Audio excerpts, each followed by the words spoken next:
total of 9 pulls on the starting rope.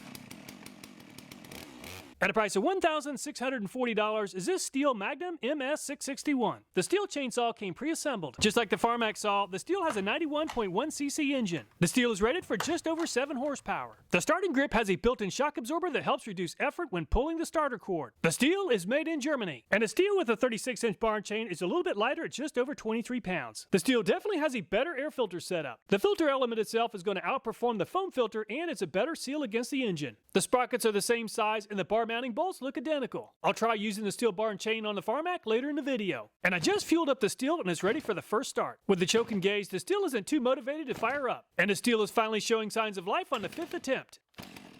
And it took a total of 6 pulls on the starter rope to get the STIHL running. Let's see how much arm strength is required to start both saws using a push-pull meter. Both saws have a compression release, and I'll go ahead and release the compression. For a 91cc saw, the Farmac doesn't require too much arm strength to fire up the saw, and it's 15.5 kilograms or about 34.2 pounds of peak force. I released the compression on the STIHL. And the STIHL saw definitely takes more arm strength to get going. And it's 19.5 kilograms or about 43 pounds for the STIHL. If you have to run these saws any period of time, a lot of vibration can really cause some problems. With the vibration sensor on the front handle, the Farmac is shaking and baking at around 62 to 65 millimeters per second squared. And there's a lot less vibration with the STIHL at around 39 to 46 millimeters per second squared. It's a pretty noticeable difference. Let's compare the sprocket speed for each saw. At wide open throttle, the Farmac is around 9,850 RPM. At wide open throttle, the STIHL is a lot more motivated and topped out at just over 13,400 RPM. Let's go ahead and compare the noise level of each saw. If you're running the Farmac, it's definitely a good idea to use some hearing protection. 117 decibels is pretty loud, and the STIHL is even louder than the Farmac.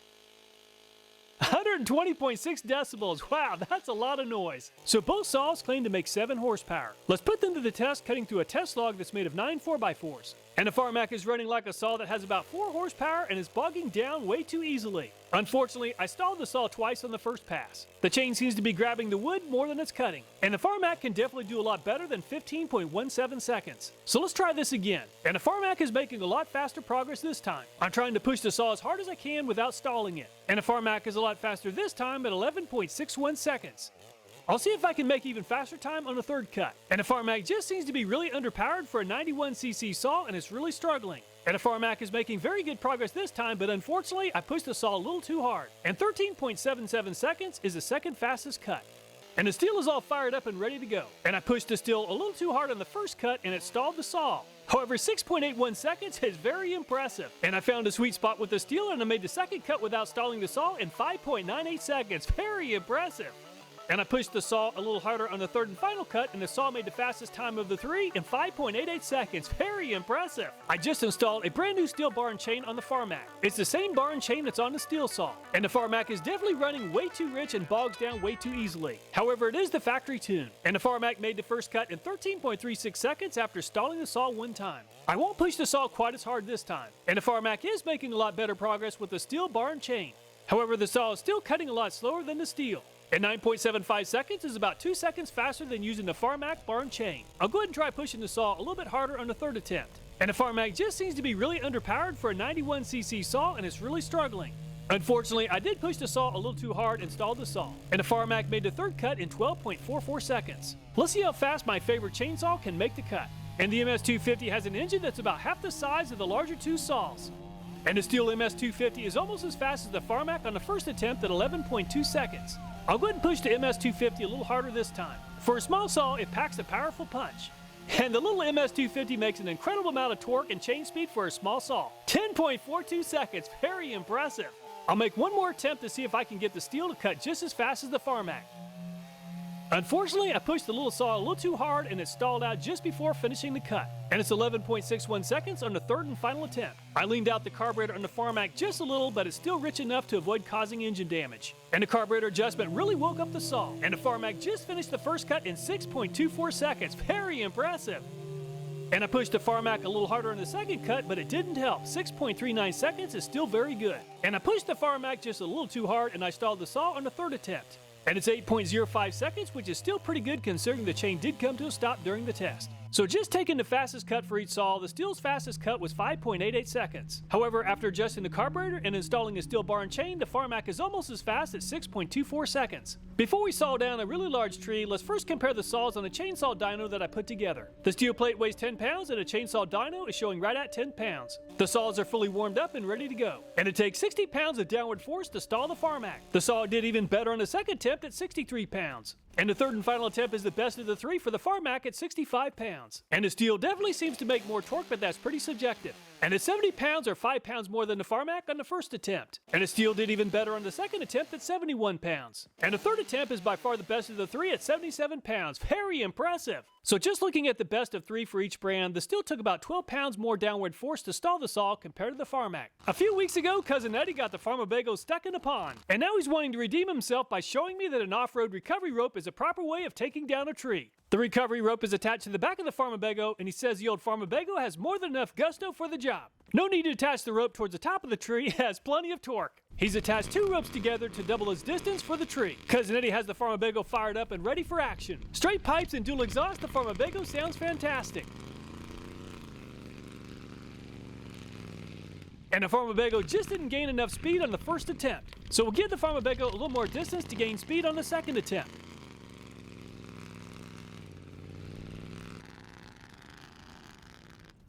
And the Farmabago has a lot more momentum on the second run and the tree isn't budging. Cousin Eddie says to cut about halfway through the tree trunk and give it another try. The rope has been moved up the tree to gain some leverage. And Cousin Eddie's going to remove the slack from the rope and he'll apply some load on the rope to keep the tree from falling towards me or the fence during the cut. And the Stihl chainsaw is making very quick work of cutting through the tree. I've cut about halfway through the tree trunk and I don't know how rotten the tree trunk is. So I'll go ahead and see if I can pull the tree on over. And the Farmabago gave it a really strong pull, but the tree trunk is still pretty strong.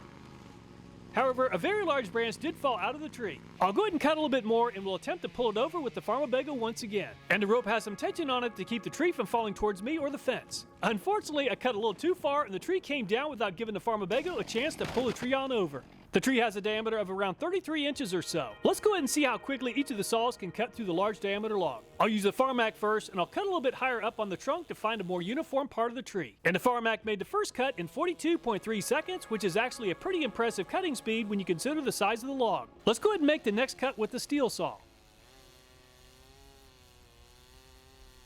And the Stihl saw seems to hold a higher chain speed under load and also seems to have more torque. And the Stihl chainsaw is even faster than the Farmac at 35.9 seconds. Very impressive. That's almost 18% faster than the Farmac. Let's go ahead and test the Farmac once again. And the Farmac is once again making very quick work of the log. I can definitely say that there's more vibration with the Farmac compared to the Stihl chainsaw. However, it's really not all that bad considering the size of the saw. And the Farmac just finished the second cut in 41.79 seconds, or about a half a second faster this time. Let's go ahead and make another cut with the Stihl. And the Stihl is noticeably faster than the Farmac once again. And a massive amount of wood chips are just spraying out of the underside of the chainsaw. And the Stihl is finished in 35.95 seconds this time compared to 35.9 seconds last time. Can't get much closer than that. And the third and final cut for the Farmac is once again going very well. And I pushed the saw a little too hard and the chain came to a stop twice during the cut. And that really slowed the chainsaw down quite a bit. 47.6 seconds is the slowest cut of the three. And it's the third and final cut for the Stihl chainsaw. Just like the Farmac, I tried pushing the Stihl a little bit harder than the previous cuts and the chain came to a stop during the cut. And 38.95 seconds is the slowest cut of the three. So taking the average of three cuts, the Stihl cut through the log in 36.9 seconds and the Farmac needed 43.7. So on average, the Stihl was about 18% faster. Unfortunately, Cousin Eddie did not get to pull the tree over. However, he is looking for a good-sized log for his campfire, and he thinks this log is the perfect size. And this log weighs as much as a small car, and the Farmabago is really working hard to drag the log as it's plowing a path.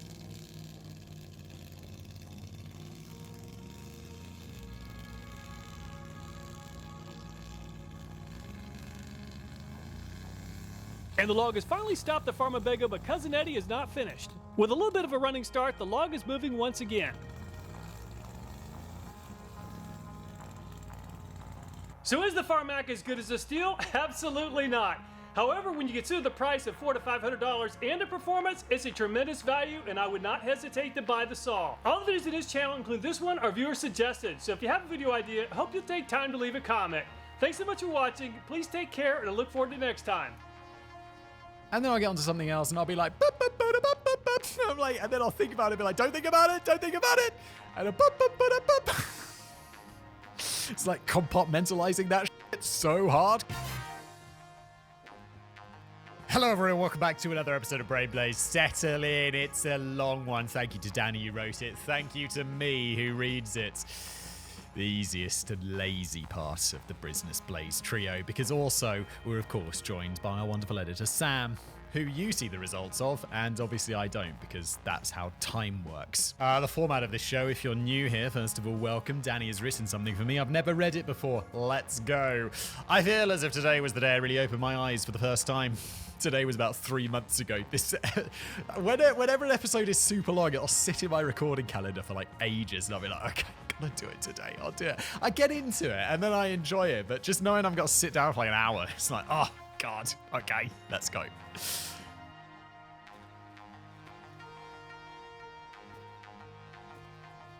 How long is this going to take? Although I now realise that time itself is a lie. I used to be the kind of idiot who blindly accepted proven facts aggressively thrown at me by the mind-controlling mainstream media devil-worshipping scientists, and my so-called accountant who still refuses to acknowledge that he was replaced by a government-sanctioned robot duplicate in 2009. Uh-oh, Danny. Danny, it feels like you're slipping into the territory of schizophrenia in that one. It's like, they've been replaced by... Isn't there a name for that disease? I've made a video about this where people think that their like family members are being replaced by like clones or robots. Or it's like a real mental disorder, and it sounds terrifying. And they'll be like, yeah, no, I know it's a little bit crazy, but they are robots. They are. And like sometimes they kill them. And it's like, that's up because they're not robots, obviously. They're just the person's like, just something's gone wrong in their brain. Super intense. Oh, God.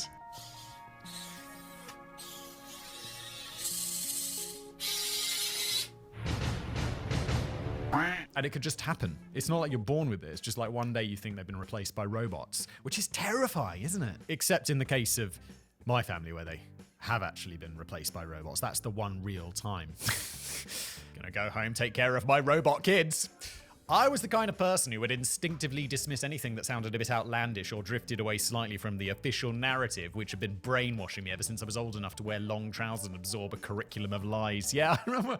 Is this an American thing as well? This is such a British thing where it's like, oh, I guess because you don't have school uniforms, right, America? But there's a point where you get to, I'm not sure what age it was, but the young boys at the school wear shorts. And then there's an age you pass, I can't remember what it is, it's probably like 8 or 9, and then they're like, now you get to wear trousers, and you're like, look at me, I'm a big boy. I don't remember what we did in winter. Were we just cold in winter? Because I remember getting trousers to school for the first time, and I felt so grown up.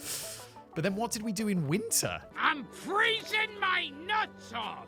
Damn, the cold is making everybody crankier. I have no time for anyone who alleged that Elvis Presley faked his own death to avoid paying taxes, or the McDonald's have been breeding cattle on the moon since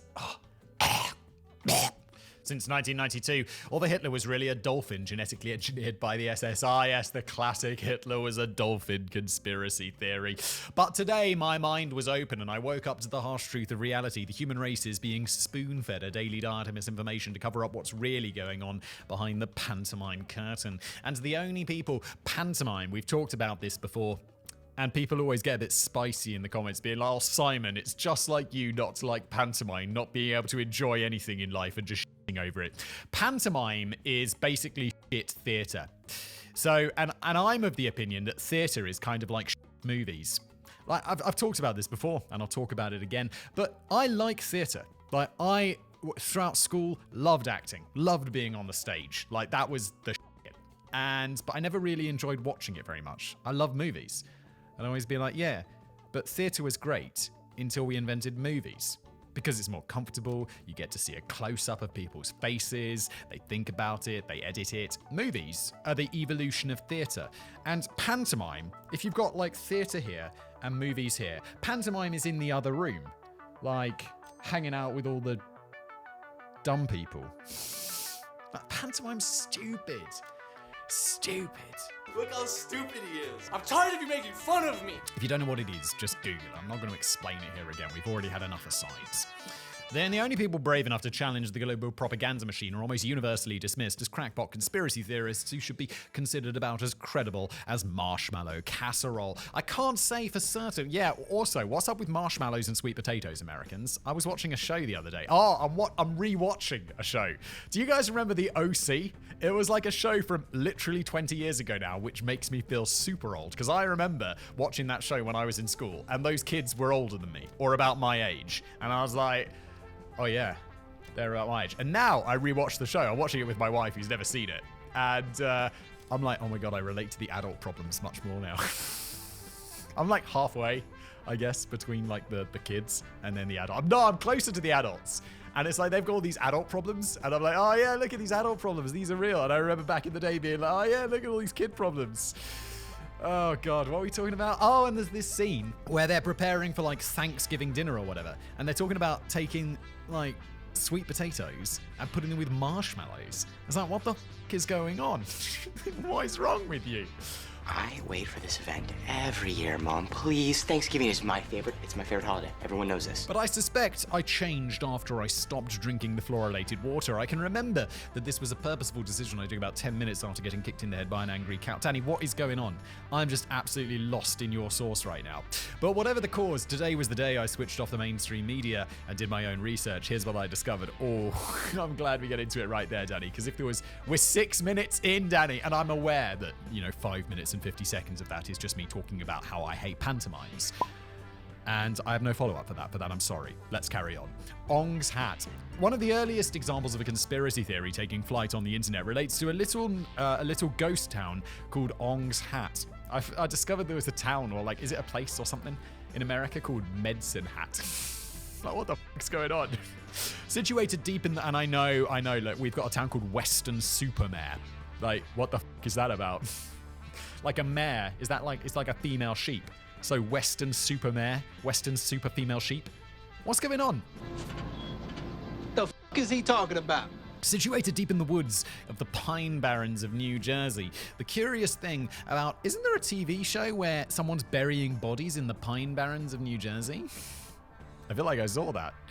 The curious thing about Ong's Hat is that there's practically nothing there at all. I don't mean that it looks like the shell of an abandoned town. I mean it looks like a relatively small patch of deserted, unspoiled forest, which barely seems worthy of holding a specific name. Yet Ong's Hat still pops up on many modern maps. There's certainly nothing left to indicate that Ong's Hat may once have been a bustling and lively town, which has largely fallen silent in the early 20th century. Is this one of those fake towns? I made a video about this, I think on one of my other channels, where they're just like, map makers, cartographers, if you're feeling fancy. They'd be like, Google Maps or whatever, be like, well, we're putting a lot of effort into making Google Maps, so we're just going to throw in some fake towns. And then if, I was going to say Bing, but I guess they do their own research as well because they're Microsoft. But if like John's Mapping Company comes along and takes like, and this isn't a real John's Mapping Company, please don't sue me, John's Mapping Company, if you actually exist, which you probably do because it's a very generic name.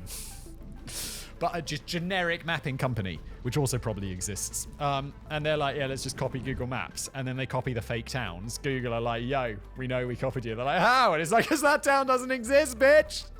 And then they sue John's Mapping Company into oblivion. And there was very little to suggest there was much there in the 1980s. Ong's Hat was destined to become the secret location of a scientific experiment which culminates in the protagonist making a hasty escape into another dimension. Yeah, that sounds real, doesn't it, Daddy? Is this the one that you actually believed, Dan? You're like, I didn't believe conspiracy theorists until I came across the one that about the scientists slipping into another dimension, like some fucking sliders. So it's a good job we have people looking into this kind of thing on our behalf and digging deeper into the wilderness to uncover the real story behind this mysterious ghost town. Thank God we do, Daddy. What would we do without them? What would we do without, people like Alex Jones and all those here? I don't know, probably live better lives. Alex Jones probably be a lot less poor. $1 billion in settlements. There's very little known for sure about the origins of the town. Ong was a fairly common name for a 17th century settler. Okay. I don't even know how to pronounce it. That's how uncommon it's become. And I'm just guessing on the pronunciation. It's ONG. And folklore tells of a certain Jacob Ong, who had a bit of a reputation for throwing killer moves on the dance floor at the local taverns and attracting the competing affections of a string of women in the area. When one such woman discovered that Jacob was playing her like a fiddle, she flew into a rage and tossed his hat high up into a pine tree where it remained stuck for years, inspiring the name for the town that grew around it. There was... This is a boring aside that I'm going to tell anyway because I already got into it. There was a balloon stuck in a tree outside my apartment for years. Bing, bing, bing, bong, bong, bong, bong. Get those lights off. Bing, bing, bing, bing. And then one day, woke up and it wasn't there. Thanks, Simon. You're really entertaining. You're doing wonders for your viewer retention right now, telling that balloon story that literally nobody gives a shit about.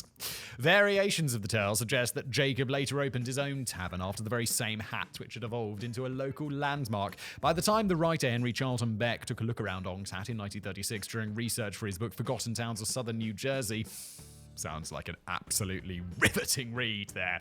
The place had already been largely consumed by the wilderness. The last time it ever generated much attention was in the early 20th century when the last handful of remaining residents became involved in unsolved murder cases and suspicious disappearances. But Henry was keen to explore the long history of that forgotten town for his book, and he conducted interviews with a group of people scattered around southern New Jersey. People bought this book. I guess this sort of sells, doesn't it? It's like, yeah, forgotten towns. And it's like, but it just sounds boring. It's like, why was it forgotten? Because it was boring. Like, interesting is not forgotten. It's written down and repeated. God damn. Daddy, chill. The subsequent book revealed that Ong's Hat used to be a boisterous and rowdy town back in the good old days. It was something of a social hotspot for the rough folk, the historical equivalents of the kind of town where you would today expect to find a half-decent kebab house, a lap dancing club, and a brawl in a car park between two drunkards who'd forgotten what they were even meant to be arguing about. Yeah, I can imagine this town. It's like any one of, like, you go, I don't know, not my historical reference, UK. You just be on a drive and you'll drive through some town, and it's kind of just looks rough. There's like rough looking houses. There's like gardens that people aren't taking care of. There's weird shit on the gardens. There's like someone's put an oven out there. They just decided not to take to the tip because it didn't fit in their car or whatever. And then you drive through and there's a kebab shop that's closed down and there's another one that's opened up. And there's, I don't know, in my mind there's a DVD rental store, which doesn't make any sense because it's 2023. But you know what I mean. It's like these towns. It's just, the UK's just filled with generic shitty towns like this. This town's getting too rough for me. Yet this rambunctious population had gradually dwindled over the years until Ong's Hat had become a little more than a desolate, overgrown memory. That is until the 1980s, when a new group of settlers decided to move into the secluded forest. The story of what exactly happened first began to emerge on quite a low-key scale in the very early 1990s via the distribution of pamphlets in the local area, but it appeared to grow bigger and bigger over the next decade as fresh details and sources continued to emerge through other channels, most notably the fledgling internet. I'll keep the story brief. Oh, you will you, Danny? You will you? Partly because Simon's brain might tune out. My brain is already tuned out over what he perceives to be a prolonged venture into fantastical nonsense. Yes, Danny, you're nailing it. And partly because some viewers might find it irritating to be battered over the head so extensively with the truth. Oh, come on. No one watching this is like, this channel's been around for like, what, 4 years? And if you're still watching this channel being like, oh, maybe this is the episode where Simon finally believes in fairies, I've got some news for you. It's not happening, so stop watching. If Simon does believe in fairies, start believing in fairies, you're going to read about it in the news first, because there's going to be substantial articles about it turns out fairies are real. I mean, that's front page news right there. If someone's like, scientists have discovered fairies, you're not going to find out about it on this channel. And that's about it, really, isn't it? So until you see that headline news, Simon still doesn't believe in fairies. A former carpet salesman turned mystic scholar. Okay. Mystic scholar is a f***ing oxymoron if I ever heard one, Danny. By the name of Wally Ford. Okay. Snapped up 200 acres of forested land in Ong's Hat. Where the f*** does a guy who sells carpets? Oh, this is America. Like 200 acres, that's a big amount of land, but America's also big.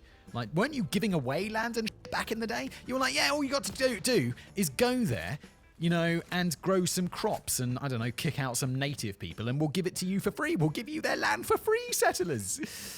What's up with that? It's like, it's so big, you cannot give it away. So he landed in Ong's hat and he set up the Moorish Science Ashram. I feel like Science Ashram is also like oxymoronic somehow, and I'm not even entirely sure what an ashram is. This was intended to be a ramshackle safe haven where spiritualists, mystics, social outcasts, discredited scientists, hippies, and Yoko Ono fans could convene could convene to explore the untapped powers of the mind while sharing makeshift huts, raising chickens, growing lentils. Where the f*** are lentils? I like lentils. Lentils are like healthy. I used to have this lunch. I'd just be like, I need a healthy lunch, you know, good amount of protein, not much else. So I'd make lentils. I decided lentils tasted boring, so I bought some MSG spices, you know, that monosodium glutamate. Just sprinkle that on top. That tasted so good. And I didn't realize, I was just like, wow, this spice mix is amazing. And then one day I look on the back and I discover it's 70% MSG, and I'm like, oh, that's why. And the problem is when you get really into MSG, you want MSG on everything. I had to wean myself off of that because I'll be like, having dinner, yeah, it's this delicious meal with subtle flavors. Yeah, crack out the MSG spice mix and I'll just sprinkle it on top because you have to have it because it just makes everything taste better. And now I try to avoid it, not because I believe it's bad for you. I don't believe that at all. Just because once you have it, you just want to eat it. And now a friend of mine's like, dude, have you heard of MSG? And I'm like, oh no, you've fallen in the MSG hole. You have to get off it. Nothing ever tastes good again. You go to restaurants and you be like, there's not enough MSG on this delicious meal. So good and tasty. That brings us back to the important point of where the f*** do lentils come from. For some reason, I imagine them growing like rice in rice fields. Well, that's probably not correct, is it? The membership included two former Princeton physicists called Frank and Althea Dobbs. It really did. God, that kind of brings a bit of like shame to Princeton, doesn't it? Because you think they'd be training real physicists who are a little bit beyond like the woo-woo shit and going off to live in the woods with some guy who thinks he's, what was it, like a scientific ashram? Come on. They'd just been booted out of the academy for attempting to submit a thesis rooted in cognitive chaos, the theory that simple thought patterns can control matter, do cool magic trick, and unlock the hidden secrets of the universe. Princeton? Really? I've heard of Princeton. I know, and in a good way, not like University of Phoenix. That's the internet one, right? Sorry if University of Phoenix is a real thing. Apology denied. One time I was shitting on a university and people were like, Simon, that's actually one of the good ones. I can't remember what it was. For some reason I thought it was bad, and people were like, this is a really good university. It's like top 10. And I'm like, for fuck's sake, America. Look, but, Princeton I know. Princeton I knows... Is that where that movie, Social Network, is set? Is that Princeton or is that MIT? Where did Mark Zuckerberg? It was Princeton. No, Harvard. He went to Harvard. That's another big brain one. Oh my God, enough, Simon. We know Princeton is a big brain university, but now I'm wondering. They're like, yeah, they're scientists there are just like looking at coasters and being like, come on, change. Doesn't work. Fascinating tangent, Simon. Let's carry on. The Dobbs siblings continued their esoteric experiments at the ashram and involved the rest of the community in their new mission to train the human mind to manipulate quantum physics. Oh, please. They eventually constructed a series of interdimensional vessels called eggs, which operated in a similar way to sensory deprivation chambers, but with a special bonus function. After one young volunteer climbed inside an egg, the whole vessel disappeared for 7 minutes before it finally rematerialized with the volunteer still intact, and he brought intriguing news over from his strange journey. He had traveled to a glorious parallel version of Earth, which was almost identical to our own, but it was completely uninhabited and didn't boast so much as a single branch of Taco Bell. You'd be like, yeah, it's paradise, except when you want Taco Bell or running water or, I don't know, anything that we've built. Like, look at the world. I know there's lots wrong with it, but if someone dumped you in the forest in the middle of nowhere, you'd be like, oh, fuck, for fuck's sake. I just wish I had the problems that I deal with every day rather than the problems of, am I going to get cholera from drinking this fucking water that a deer is shit in? The ashram had stumbled upon a gateway to an alternative dimension in which the concept of queuing had yet to be invented. However, the ashram was then, for fuck's sake, queuing drives me potty. Like, I like queuing. Queuing is something, it's an established way of, waiting in line, I think is what Americans queue it, to get your products. And I live in Prague, Czech Republic. They've got this down. Like, it's just like the UK. You go, people queue. Except for this one fucking store called Paul, which is this French bakery, and they make fantastic pastries. But every branch of this, they have no queuing system. You just go in, there's like 3 tills, and it's like a free-for-all of people who want donuts. And you're like, I was standing, where am I supposed to go? Put a sign up that says, queue starts here, Paul, for sake, whoever you are. Paul. However you say it in French. Get that sorted. It's embarrassing. to the French. I mean, you should be ashamed. Do I need to call you a wambulance? Wah, wah, wah, wah. Oh my God. I'm not playing this up. I'm genuine. Sometimes I've just been there and it's like someone's walked in front of me and I'm like, I was queuing there. And I haven't said that because I'm British. I'd never confront anybody. But they're not doing it. They don't think they're doing anything wrong. They just must think I'm queuing somewhere else. It's not, you know, they're not being a dick. They're just like, I don't know what's going on either. Was it? Hello. Oh God, it drives me absolutely potty. I just want a like baguette, or they've recently introduced a pastrami sandwich, which is fire. I just want my food. I'm sorry. We'll get back to the video about like stupid ashrams and shit. I just had to get that off my chest. It drives me fucking potty. 75 years later. However, the ashram was then stormed by a shadow military force who didn't seem to appreciate the concept of a portal into another dimension and turned Ongsat into a bloodbath. Good. But the few surviving members, oh come on, how did they they're in the woods. How are they going to survive an incursion by the military? They'd all be dead. And it'd be for the better. Especially those Princeton guys. Idiots. But a few surviving members managed to escape through the eggs and now live most of their lives in the parallel Earth, only returning occasionally to stock up on fresh supplies. Like Taco Bell, and presumably grab a few microwavable pizza pockets from the nearest 24-hour service station. Ongsat has fallen largely silent ever since, save for the echoes seeping in from another reality. You know, I'm not sure if enough of this was brief, if this was quite brief enough, Danny. We're 21 minutes in. The answer's no, Danny, it's not. It's just nonsensical nonsense, Danny. And stories about the French bakery Paul thrown in there because apparently this video wasn't long enough already. I don't know how much longer I can hold this. I'm just hoping that some of the chickens got out okay. The intriguing thing about this story is that the more you dig into it online over the years, the more compelling the source material you uncover, which was exciting stuff for the dedicated or extremely bored conspiracy theorists. It was like peeling an interdimensional onion. I bet there's a huge correlation between unemployment and belief in conspiracy theories, right? What began as fragments of stories in cheap pamphlets later expanded into early online bulletin boards and CD-ROMs. Fancy, and other various online mediums. By the end of the millennium, an ever-growing archive of documents and source references were available on the internet as the secret experiments at Ongsat became a topic of frenzied discussion on forums and blog sites. Witnesses were even coming forward claiming that they'd grown up in the ashram but had been instructed to flee by their parents before the military descended and everyone disappeared. Yeah, that sounds real. But what was the real secret of Ongsat? Joseph Matheny is a writer and transmedia artist who was part of an ever-changing collective of artists who concocted the saga of Ongsat. He did? What a surprise that this isn't real. I thought it was real. Oh, wait. So this was totally not real at all. Then those Princeton scientists were never real either. And Princeton's reputation remains intact. Congratulations, Princeton.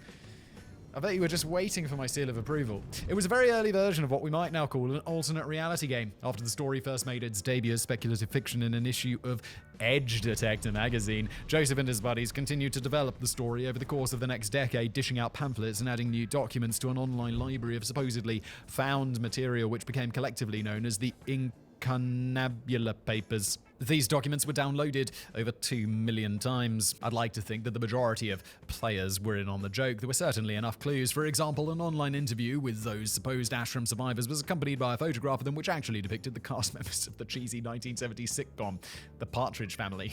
I've heard of The Partridge Family for some reason. Never seen it, don't know anything about it, but I've heard of it.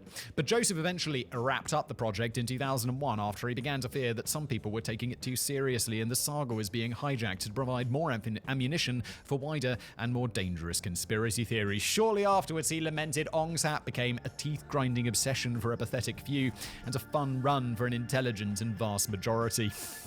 You gotta be really dumb to be like, yeah, I know, I believe in the game. It's like someone who finishes Monopoly and it's like, yes, I'm rich. It's like, it's just a game, for sake. That may have been understating the case, though. Other people have suggested that around half of the people who engaged in the myth of Ongsat were not aware that half? Are you smoking crack? I didn't even know it was a... Come on, use your tiny brains.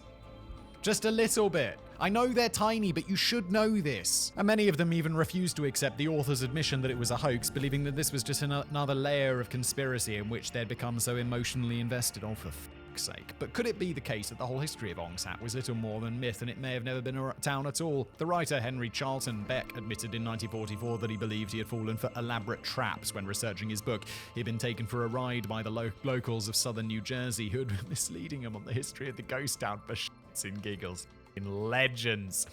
A crushing blow? Yes. Will I get over it?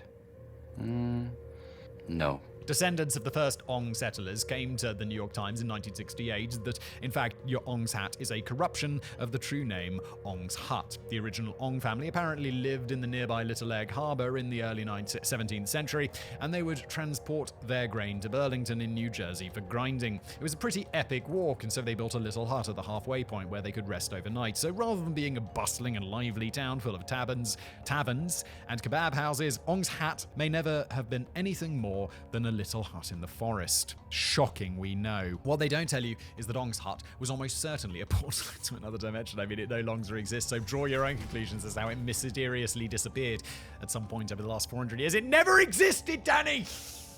And I know Danny's joking, but just in case any of you are confused out there in the audience, because, well, quite a few people watch this channel, and some of you statistically have tiny brains. It's not real. Don't think it's real. It's just a game. Okay, tiny brain friends? Let's carry on. Don't worry, you've got big brain me to help you out. The secret treasures of Mount Rushmore. Imagine they had something big that you wanted to hide in your pants. Just joking. Don't know why that goes. What's wrong with me? What's wrong with me? Be good if today's video was sponsored by Sheath Underwear, wasn't it? Let's say the Ark of the Covenant, the crown jewels of Ireland, a treasure chest of Nazi gold, or a set of IKEA instructions that are perfectly comprehensible on first glance. Steady on, Danny. I think IKEA instructions are bloody good.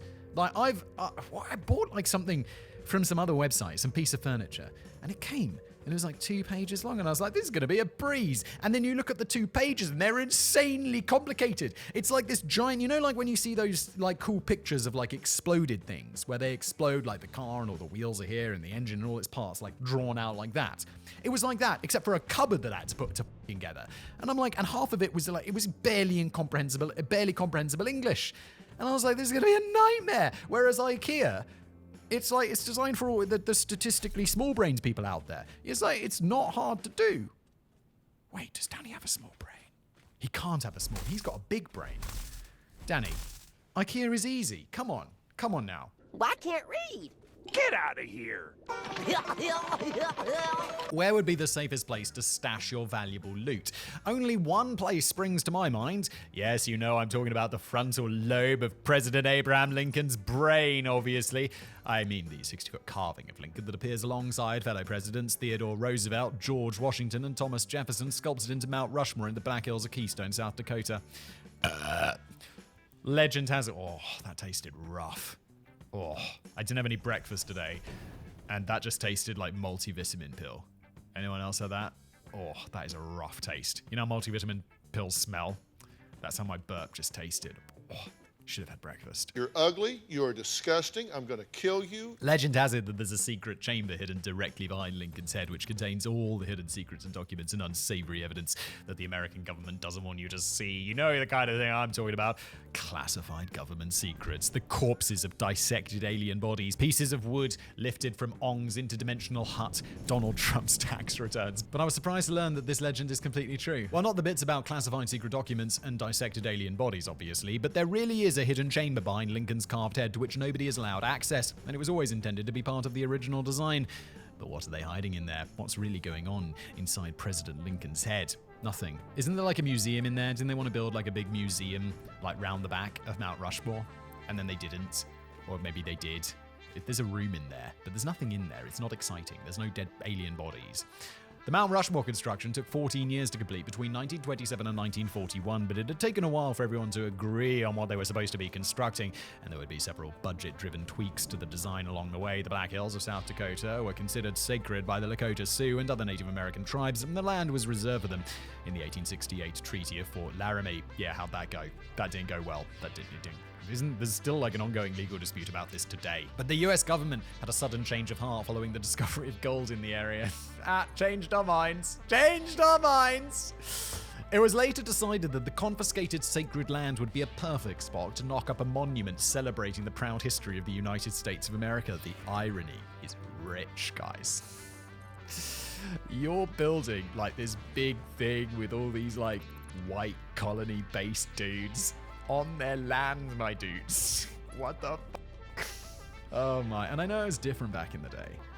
But it hasn't aged well, has it? Mount Rushmore has not aged well. Well, to be fair, the original idea was to pay tribute to the heroes of the Wild West, such as Lewis and Clark and Buffalo Bill Cody. Wow, that would have been even more inappropriate. This would also have included Lakota leader Crazy Horse, which I'm sure would have thrilled the Native American tribes and made up for everything. Savage, Danny. I kind of liked this Heroes theme, though. If a similar project were to be announced today, I think that it would be natural to include Ronald McDonald, Mickey Mouse, Oprah Winfrey, and David Hasselhoff.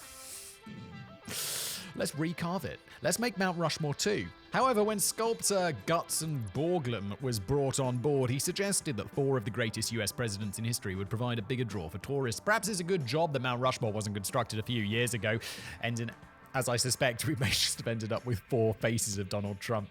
An early idea was to carve the bodies of the 4 featured presidents from the waist up, but later budget cuts from Congress meant that the sculptor had to make do with just the faces. Another idea was to carve an accompanying written description into the mounting, detailing historical events from 1776 to 1906. Yeah. People really want to go to like a monument in the middle of nowhere and just read. Just like, what's that say on the mountain? It's too small. What does it say? I'm squinting and I still... Stupid idea. Stupid idea. Idiots. This was scrapped partly because of a last-minute relocation of Jefferson's Head, which meant that there was no longer room for it. Oh, they were going to add the text as well. The faces are more impressive, aren't they? But also because they couldn't figure out how to make the text readable from a distance. Tell you what, how you do that. You make it fucking bigger. You stupid. How stupid were people in the past? How stupid were you, Gutzon? I'm stupid! However, Gutzon Borglum was still keen on this idea. His fear was that future generations wouldn't realize what Mount Rushmore was supposed to represent. God, Gutzon, just make it bigger! Instead of 0.11, use like 0.15! God damn it, Gutzon, what you tiny ass brain? And might possibly just assume that the carving was of the 60s pop band The Monkees. In his own words, each succeeding civilization forgets its predecessor. You might as well drop a letter into the world's postal service without an address or signature as to send that carved mounting into history without identification. Yeah. We're all going to forget who f***ing Lincoln was. Look, we know. We dig out some statue in there. There's Julius Caesar. That was a really long time ago. And honestly... But the people, I know that if we go back far enough, we're like, who was that? Like, we go back to those early ancient Egyptian kings, we're like, we don't know who it is. And the good news is, it doesn't f***ing matter. It's ages ago. It has no importance. History's just not important. We can just forget it all immediately. I mean, the old doesn't matter.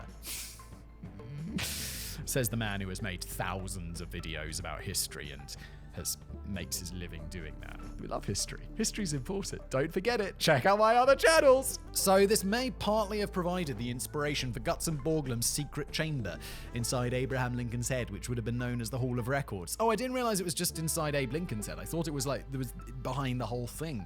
I've heard of this though. I'm pretty sure I made a video about this. And it would contain all of the most important documents and treasured artifacts from American history. Gutzon's original version was for an 800-foot staircase, which would stretch up from the bottom of the monument to an entrance near the top, which would be adorned by a massive bronze eagle. This would lead into a huge museum containing busts of famous Americans, historical artifacts, and important documents such as the Declaration of Independence and the Constitution.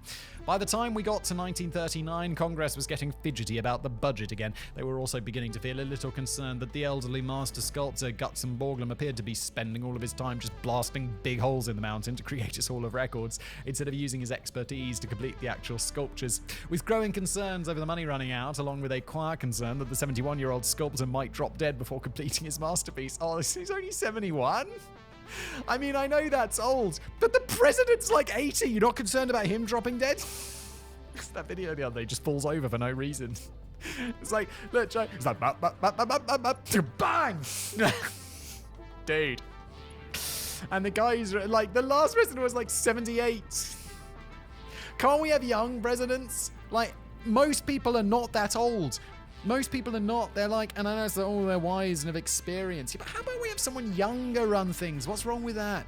Someone who, like, wasn't born, like, in the last century. Well, obviously, no, not in the last century, because then there'd be, like, 23. But, like, you get what I mean. Why do we have to have such old people running? Like, how old's Rishi Sunak? Oh, Siri's never going to get it right. So I don't even know why I bother asking. We need, like, ChatGPT Siri. Although they'll be like, Rishi Sunak was so-and-so old in 2021. I'm like, take. Just try and work it out, ChatGPT, you dumbass. He's not that old, is he? Why? It's just better to have younger people. Like, they're more in touch. They're more progressive. Let's go. And some people are like, oh, I don't like progressive. And I'm like, well, I'm sorry, but that's how it works. Like, progress goes forwards, not backwards. Jesus Christ, old people. Just take them out when they get to 70. Just take them outside and fucking shoot them. First with bombs and rockets, destroying their homes, and then when they run helpless into the streets, mowing them down with machine guns. I'm just joking. Don't do that. I'm not advocating for that. That wouldn't be a platform I would run on. It's not bad, though, is it? I mean, healthcare expenses. I know these views are unpopular, but I have never courted popularity. The federal government instructed Gutson to stop pissing about with his secret chamber and finish off the presidential profile. Sadly, the concerns over Gutson's age proved to be accurate. Gutson died just months before the project was deemed completed, and it was left to his young son Lincoln to oversee the final stage of his father's work. However, without the funds or the motivation to complete the Hall of Records, this element of the construction was abandoned. But can you imagine? It's just like his son's a bit shit, and it's like, I don't know how Mount Rushmore is. Like, I mean, I know it looks pretty nice. To be honest, it's quite impressive. But what if the bit that he was like responsible for Roosevelt's chin or whatever, and it's like, it's really, really good, except for Roosevelt's chin, which the son did. And that's what happens when you're a Nepo baby make Mount Rushmore. I was about to say Mount Everest. What's wrong with you?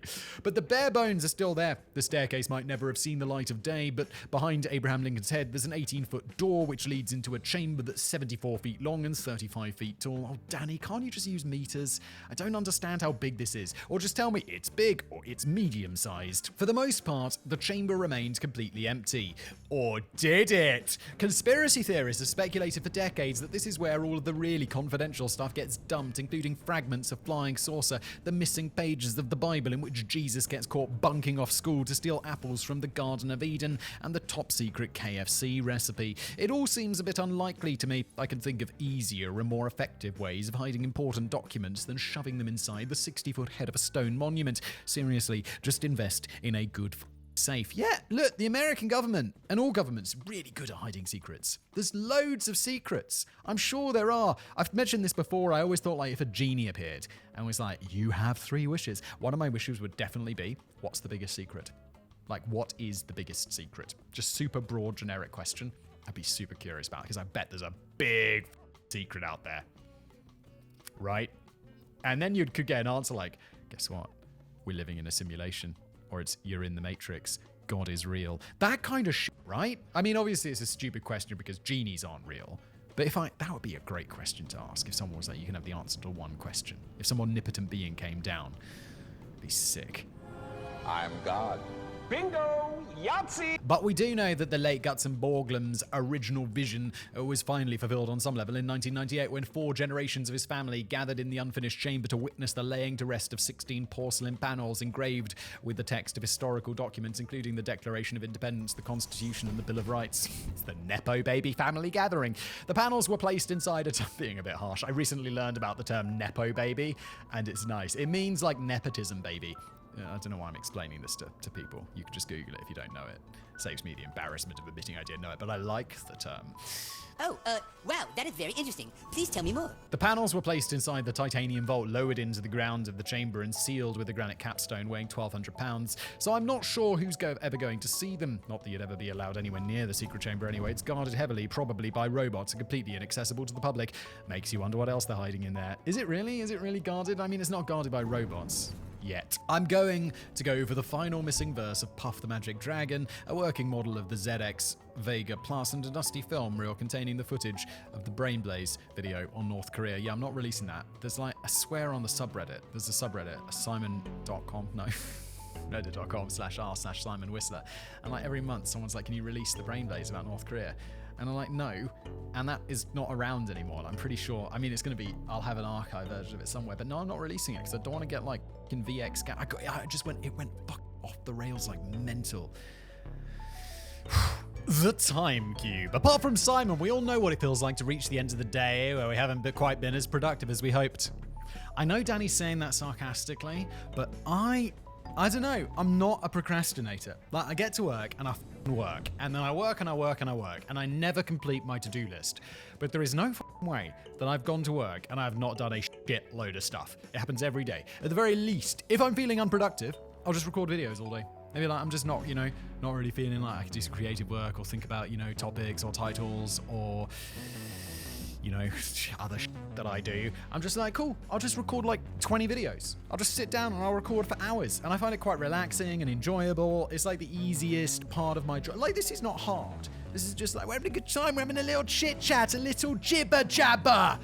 And just drinking way too much coffee. And yeah, no, I do a lot of work. I do a lot of work. Why you always lying? Oh my God. Stop fucking lying. I know I've had days where I was hoping to wrap up the latest script only to end up realizing that the clock has struck midnight and I'm still only halfway through the introduction. Yeah, Danny, you're not the only one who bloody realizes that when your introduction goes on for 6 minutes, Danny. Although this video is extremely long. Extremely long. Oh my God, I just looked at how far through I am on the script. I've got this little bar that goes across on the teleprompter. And it's like, God damn, we're gonna be here for a while. I just had a little break and made some coffee. Yum, yum, yum, yum, yum, yum, yum, yum, yum, yum, yum, yum, yum. Too much coffee. But imagine how much more deflating it would feel if you hadn't just failed to harness the maximum potential from a full working day. Over the course of 24 hours, you'd actually gone and squandered no less than 4 days. What are you talking about? That's what hobbyist inventor Jean Ray would have you believe. The former electrician insisted that all modern sciences were collaborating in a massive global conspiracy to cover up the fact that 4 days occur simultaneously during a single rotation of the Earth. Dude, what are you talking? You smoked crack this morning? This is the sort of stuff that someone on Joe Rogan's podcast might come on and say. He's probably interviewed this dude, hasn't he? He's like, yeah, that guy seems like he's got his head screwed on, right? Let's interview him. And I mean, I occasionally listen to Joe Rogan and some of it's quite good. But when he gets into the weeds about like, talking about like, what's that one he loves? Where he's like, yeah, once you've taken DMT, you only believe in like aliens and other dimensions. It's like, all right, Joe, it's just your brain playing tricks on you with chemicals, Joe. I'm sorry, Joe, but that's it. That's what science says, Joe. And he's like, yeah, but I've talked a lot. So it's like, they're not real scientists, Joe. Like this guy. And it's like, but my whole point is like, I feel like this is something people on drugs would say. It's like, dude, time was going so science. Like, it's not, it's just your brain thinking it is. What are we talking about? And he was quite angry about this.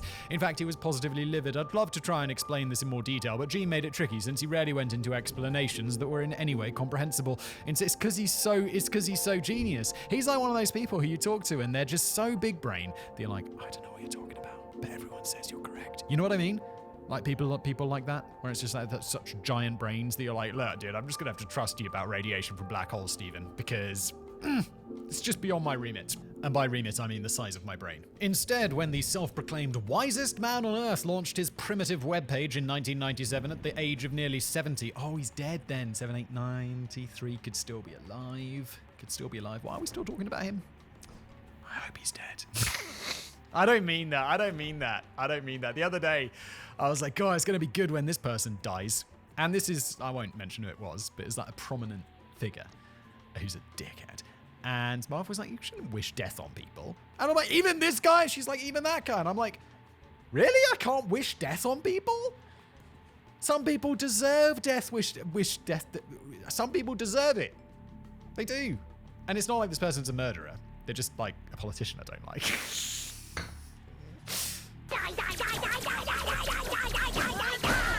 He largely used this as a platform to go on lengthy and unintelligible rants whilst pointing out that you were too stupid to understand his theory. But let's have a go anyway, shall we? From what I can work out, Gene proposes that the Earth rotates with an invisible rotating time cube, and a full day is expressed from each of the 4 quarter rotational positions of the cube. As the Earth rotates through the spinning cube, 4 major time points are created, which are known as sunup, midday, sundown, and midnight. Well, we do have those. So far, so good. All of which are occurring simultaneously. Uh-oh. No, they're not. Time is this thing we call linear, and all of which represent 4 separate days within a single rotation of the Earth. Well, that's like saying, sure, okay. Like, yeah, we'll have days that's from 6 a.m. to 12 midday. That's one day. It's not 6 hours, but you could say that. You could say that. It would be weird. You could say it. Doesn't mean you're right. He claimed he invested $250,000 in developing his theory and also alleged that NASA had sent him death threats. Well, you wasted $250,000. Where did you get $250,000 from? You don't sound like the sort of person with the intellectual capacity to get $250,000 together. Unless you, like, bought a house in the 60s and then just lucked into it. I'm kind of curious how the wisest man on Earth, who also described himself as a godlike being with superior intelligence who has absolute evidence and proof, ended up spending all of his working life as a Sparky.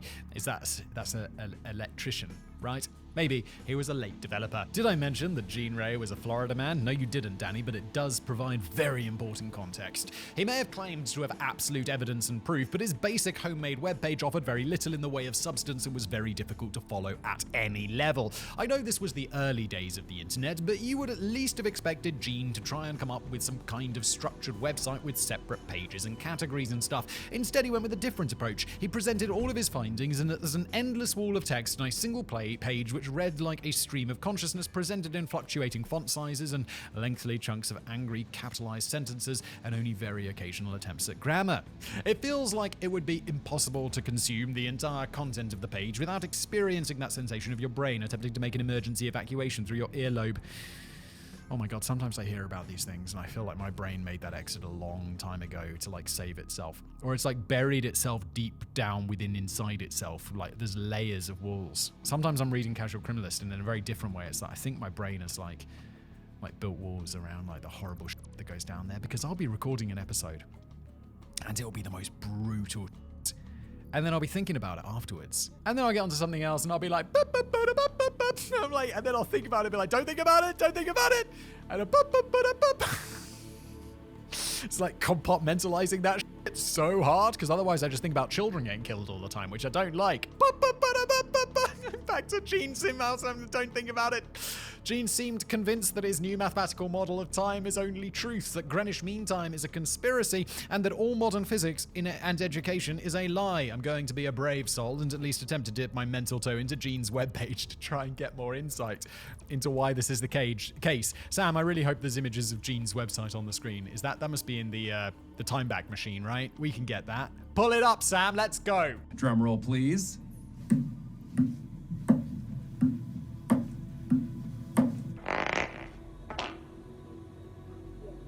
Here are some of the more decipherable quotes that I've managed to extract from the endless wall of information. Quote, I have so much to teach you, but you ignore me, you evil asses. And academia has retarded your opposite rationale brain to a half-brained slave. Your clock faces are wrong. The USA is on a path to cannibalism. The truth about Santa Claus debunks Santa God. God evolves from Santa. Bro, I'm sorry, you need medicine. Like, I don't know what antipsychotics. What are those called? The ones that keep you like, you know, if you're like the robot aliens are out to get me? Antipsychotics, something like that. There are drugs for this, right? Though you need to be on them. The academia created one-day Greenwich time dooms future youth and nature to hell. It is time to kill any educator who does not teach cubism above cubelessness. Kill any educator? Bro, did you go to prison for this? You can't be just saying, like, you can't be calling for death. Oh, I was just calling for death, wasn't I? Uh-oh. Can you do that? Is that okay? Die, bitch. Die, bitch. It is not immoral for students to kill all educators who ignore nature's harmonic time cube. The difference is, dude, people hopefully can tell that I'm joking, whereas you seem to actually be calling for the deaths of teachers who are teaching. I was on the tram with my daughter. I take her to school in the mornings, and she's like, Dad, what does this mean? And I mean, that I'm pointing at my watch. I mean, that means it's 8 o'clock. And when the big hand gets to the 3 o'clock, that means it's 1:15, and we'll be at school by then. And she's like, thanks, Dad. And I'm like, okay. So I should be killed because I taught her the incorrect time. Okay. I used to believe in circles. What the fuck, man?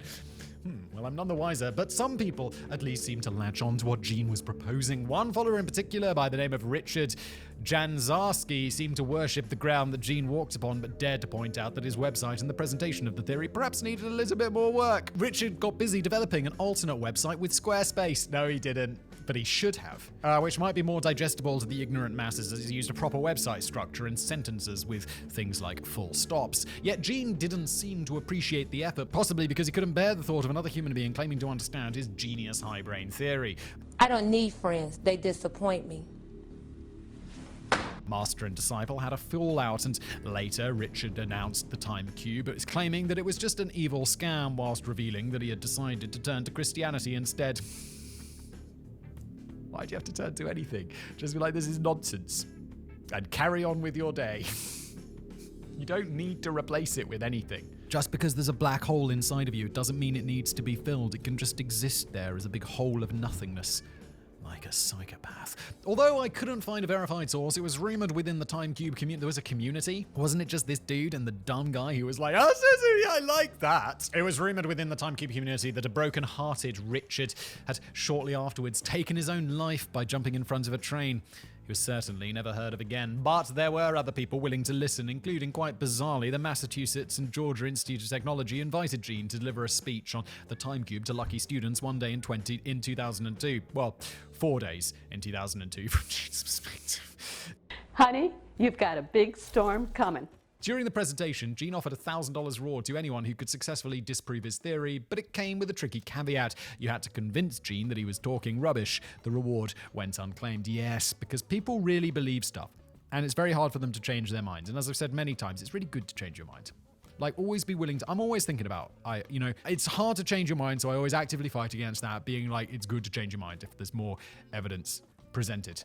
And most people don't want to do that, especially when there's a grand on the line. As Mike Hartwell from the main campus observed, even if you could pull that off, Gene is probably broke, and it would require an answer spoken in his brand of spaceman logic. It's difficult to debunk Gene's theory, as it's difficult to fully comprehend what he was actually banging on about. The only point really worth emphasizing is that these four corners of the Time Cube only ever seem to have existed in Gene's head, but I can't help wondering why he was so angry about this conspiracy and why he was advocating the murder of false educators when I can't even see what difference the Time Cube would make to our lives either way. Yeah, he's just dividing up the day into 4.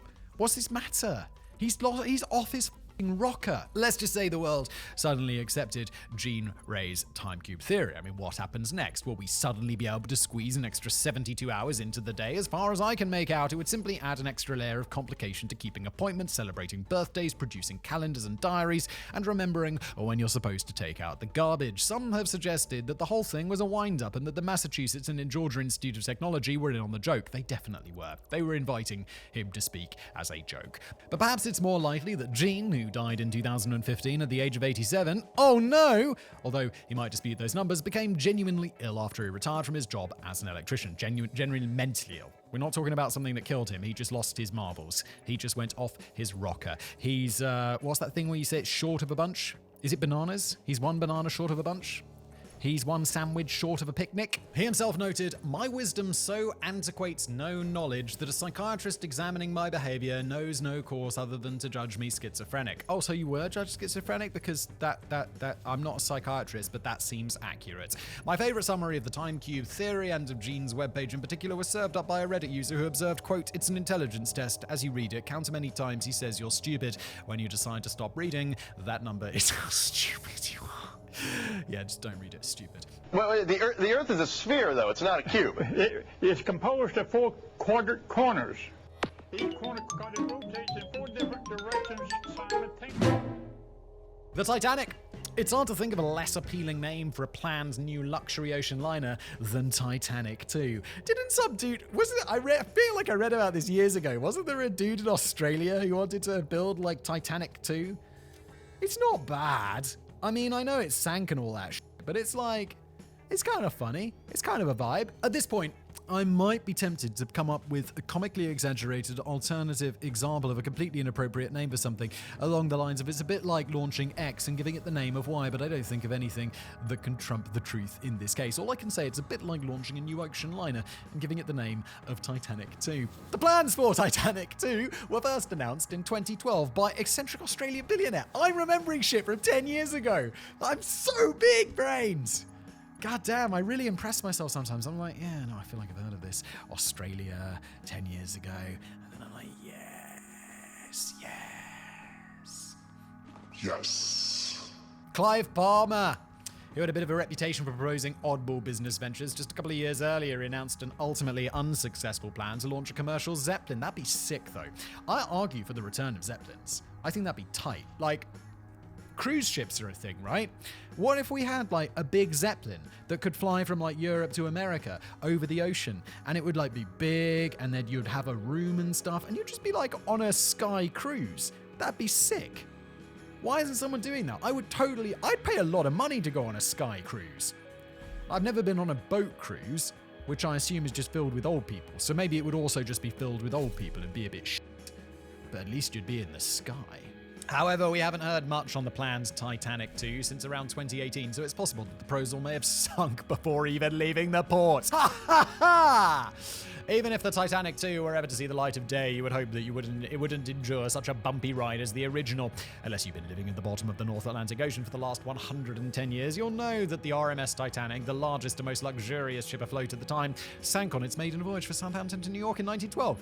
It did? After striking an iceberg 4 days into the journey. From the estimated 2,224 people on board, 1,514 lost their lives. At least that was the official narrative. We all know that the 70,000 tons of steel that made up the Titanic was meant to be unsinkable. The captain of the vessel, Edward John Smith, is rumored to have claimed that to his passengers that even God himself couldn't sink this ship.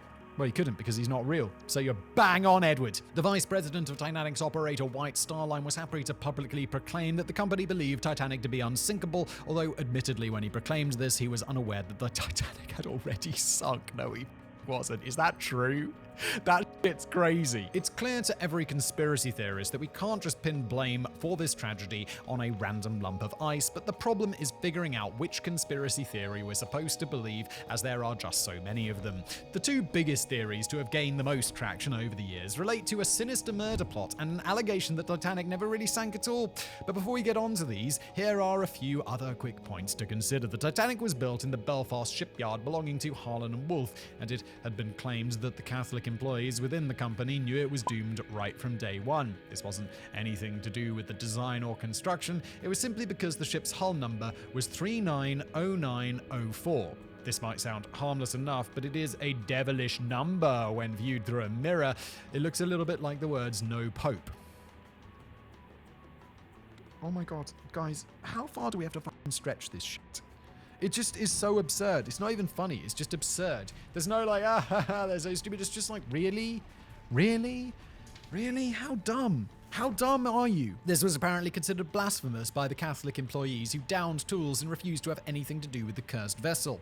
Could it have been true that despite the reassurances of Captain Smith that God really did sink the Titanic? Yes. Wait, no. I mean no. It turns out the real hull number of the ship was 401, which looks a bit like 104 in a mirror.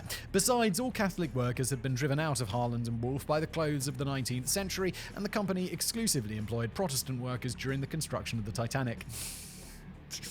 Okay, whatever. It's just such nonsense. Really, they could do that in the past, right? It's weird. The British steamship SS Californian was reportedly the closest ship in the area during the sinking of the Titanic, and is now best remembered as the ship that did practically nothing at all to help, although it's debatable whether this had any real impact on the outcome or the number of lives lost. But could there have been a mysterious third vessel in between the Titanic and the Californian? Several survivors, including both crew members and passengers, later reported that as the ship was sinking, they saw searchlights from what they hoped was a rescue craft. However, the light faded and the source seemed to disappear into the horizon. It was originally believed believed that this light must have been coming from the Californian, but the captain of the vessel declared that it definitely wasn't coming from his ship, and he also seemed convinced that there was a third vessel lurking in the waters. One theory is that the light was coming from the Norwegian seal hunting ship Samson, which is operating illegally in the area. This doesn't sound like that unreasonable. So far, everything we've had in this episode over the last hour has just been like, what the this is insane. This is insane. This is insane. Why would anyone believe this? What's wrong with you? You need to have your head checked. And this is like, okay, this seems quite reasonable so far. The crew of the Samson must have figured out that the Titanic was in trouble, but instead of attempting a rescue, they scarpered from the scene in fear of being caught seal bothering.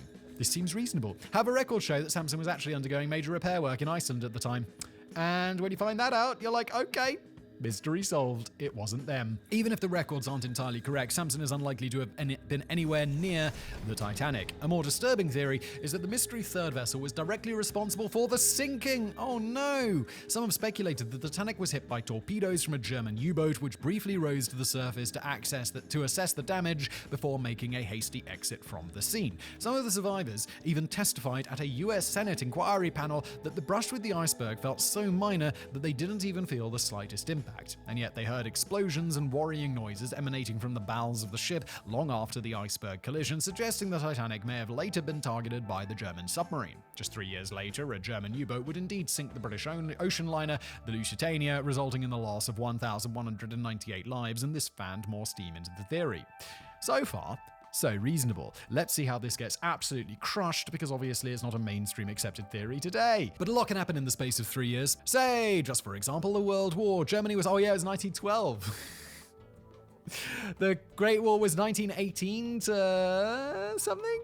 Germany was not at war with Britain in 1912 and would no reason to launch a surprise ninja attack on a commercial liner, and no evidence of a torpedo strike has ever been found on the remains of the Titanic's hull. I suspect that the disorientated passengers may have heard all sorts of noises and felt all sorts of sensations after colliding with an iceberg. Yeah, no shit, because their massive ship is sinking. There's gonna be lots of sounds. Crazy. I've seen Titanic. Was that a fart? I don't know.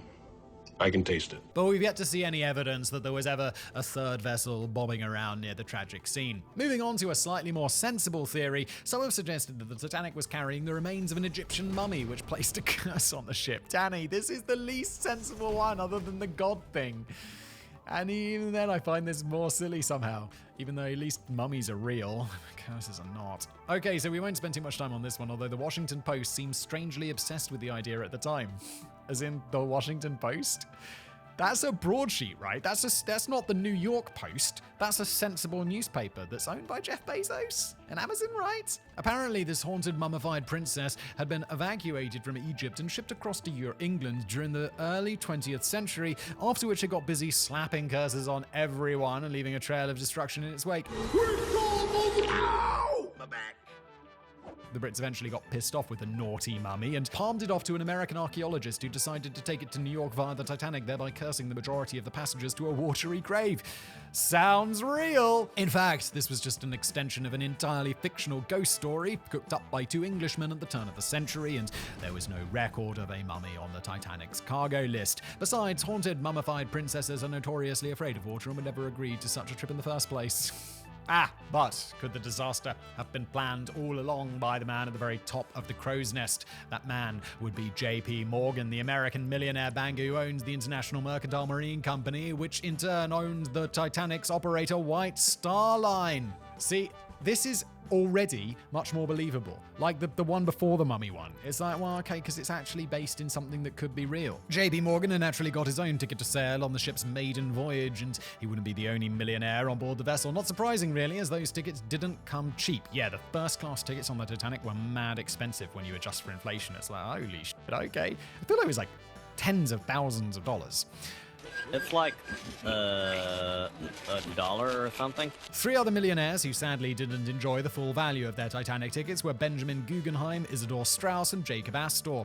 But here's the thing. J.P. Morgan was a keen supporter of the proposed creation of a Federal Reserve Bank, which would in fact be formed in 1913, just 1 year after the Titanic sank. But it was believed that the other trio of highly influential millionaires were fierce opponents of the Federal Reserve Bank and could potentially throw a spanner in the works for J.P. Morgan if they could somehow be thrown out of the picture, JP Morgan's plans would sail a lot more smoothly. Have we very recently covered this? Sometimes, because now it's more than Danny who writes on Brave Place. I feel like we did a conspiracy theory video and this definitely came up.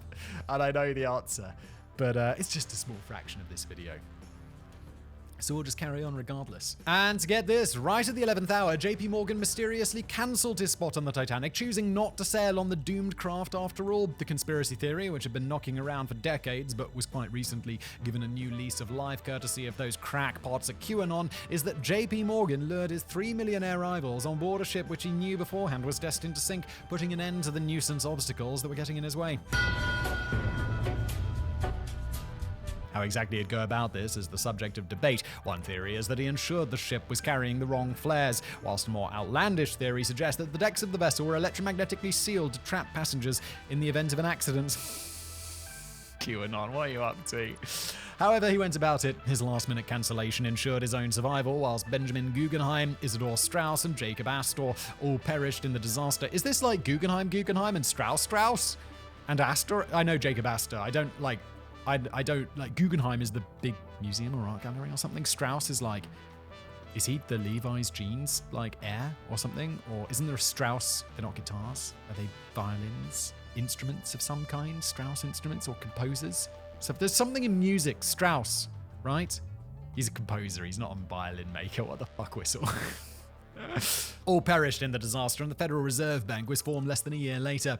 Of course, this is all hogwash. JP Morgan had a perfectly good reason for cancelling his trip following last-minute problems in shipping his art collection to New York, which required his urgent attention. The idea that Guggenheim, Strauss, and Astor opposed the forming of the Federal Reserve Bank also appeals to be a complete myth. Neither Guggenheim nor Astor had ever publicly expressed an opinion about it, while Strauss actually had shown strong support for the idea. But perhaps the biggest issue with this conspiracy theory is that it just sounds so utterly balmy. Say for a moment that JP Morgan really did want to murder 3 millionaire rivals on the grounds they may have somehow stopped the forming of the Federal Reserve Bank. He would surely have dreamed up a slightly more practical method than inviting them on board his major new investment and instructing his kamikaze captain to hit a random iceberg, ensuring that the trio were one of the 1,514 people who perished from the crew of 2,224. As far as murder plots goes, this one was in need of a few tweaks. So that just leaves us with the only plausible theory left on the ominously sliding tables. It was obviously all just an insurance scam, wasn't it? The Titanic had an older sister which sailed, I've heard of this one where they swapped them round, right? Under the name RMS Olympic, but it had run into a spot of trouble shortly before the Titanic sank. Within just a couple of months of its maiden voyage, the Olympic had already been involved in 2 serious collisions which had caused considerable structural damage to the vessel. It seems that White Star Line didn't have much luck with these ocean liners. They may have been just better off giving up and rebranding themselves as White Star Marine Diving Expeditions. It's alleged that the damage to the Olympic was far greater than the company ever let on, and they couldn't make an insurance claim as the ship itself was at fault for the collision. So White Star came up with a cunning plan. They would disguise the knackered ship as the new heavily insured Titanic and sink it on its supposed maiden voyage in what would appear to be a random accident. The 2 vessels were supposedly pretty similar, so the deception would largely just involve a couple of minor design changes and swapping out a few plaques and nameplates. See, seems... I know this one, so I know that it's not real. But it does sound quite reasonable, doesn't it? Like, on the face of things, you'd be like, we should look into that. If I was the insurance company, I'd be like, we're going to check that pretty thoroughly, White Star Line. We're going to make sure that you didn't swap those ships, because that's real expensive for us to pay out. The real Titanic could then look forward to future voyages under the name of the miraculously repaired Olympic, whilst the real battered and bruised Olympic would be generating millions of dollars in insurance claims under the name of Titanic from its resting place at the bottom of the ocean.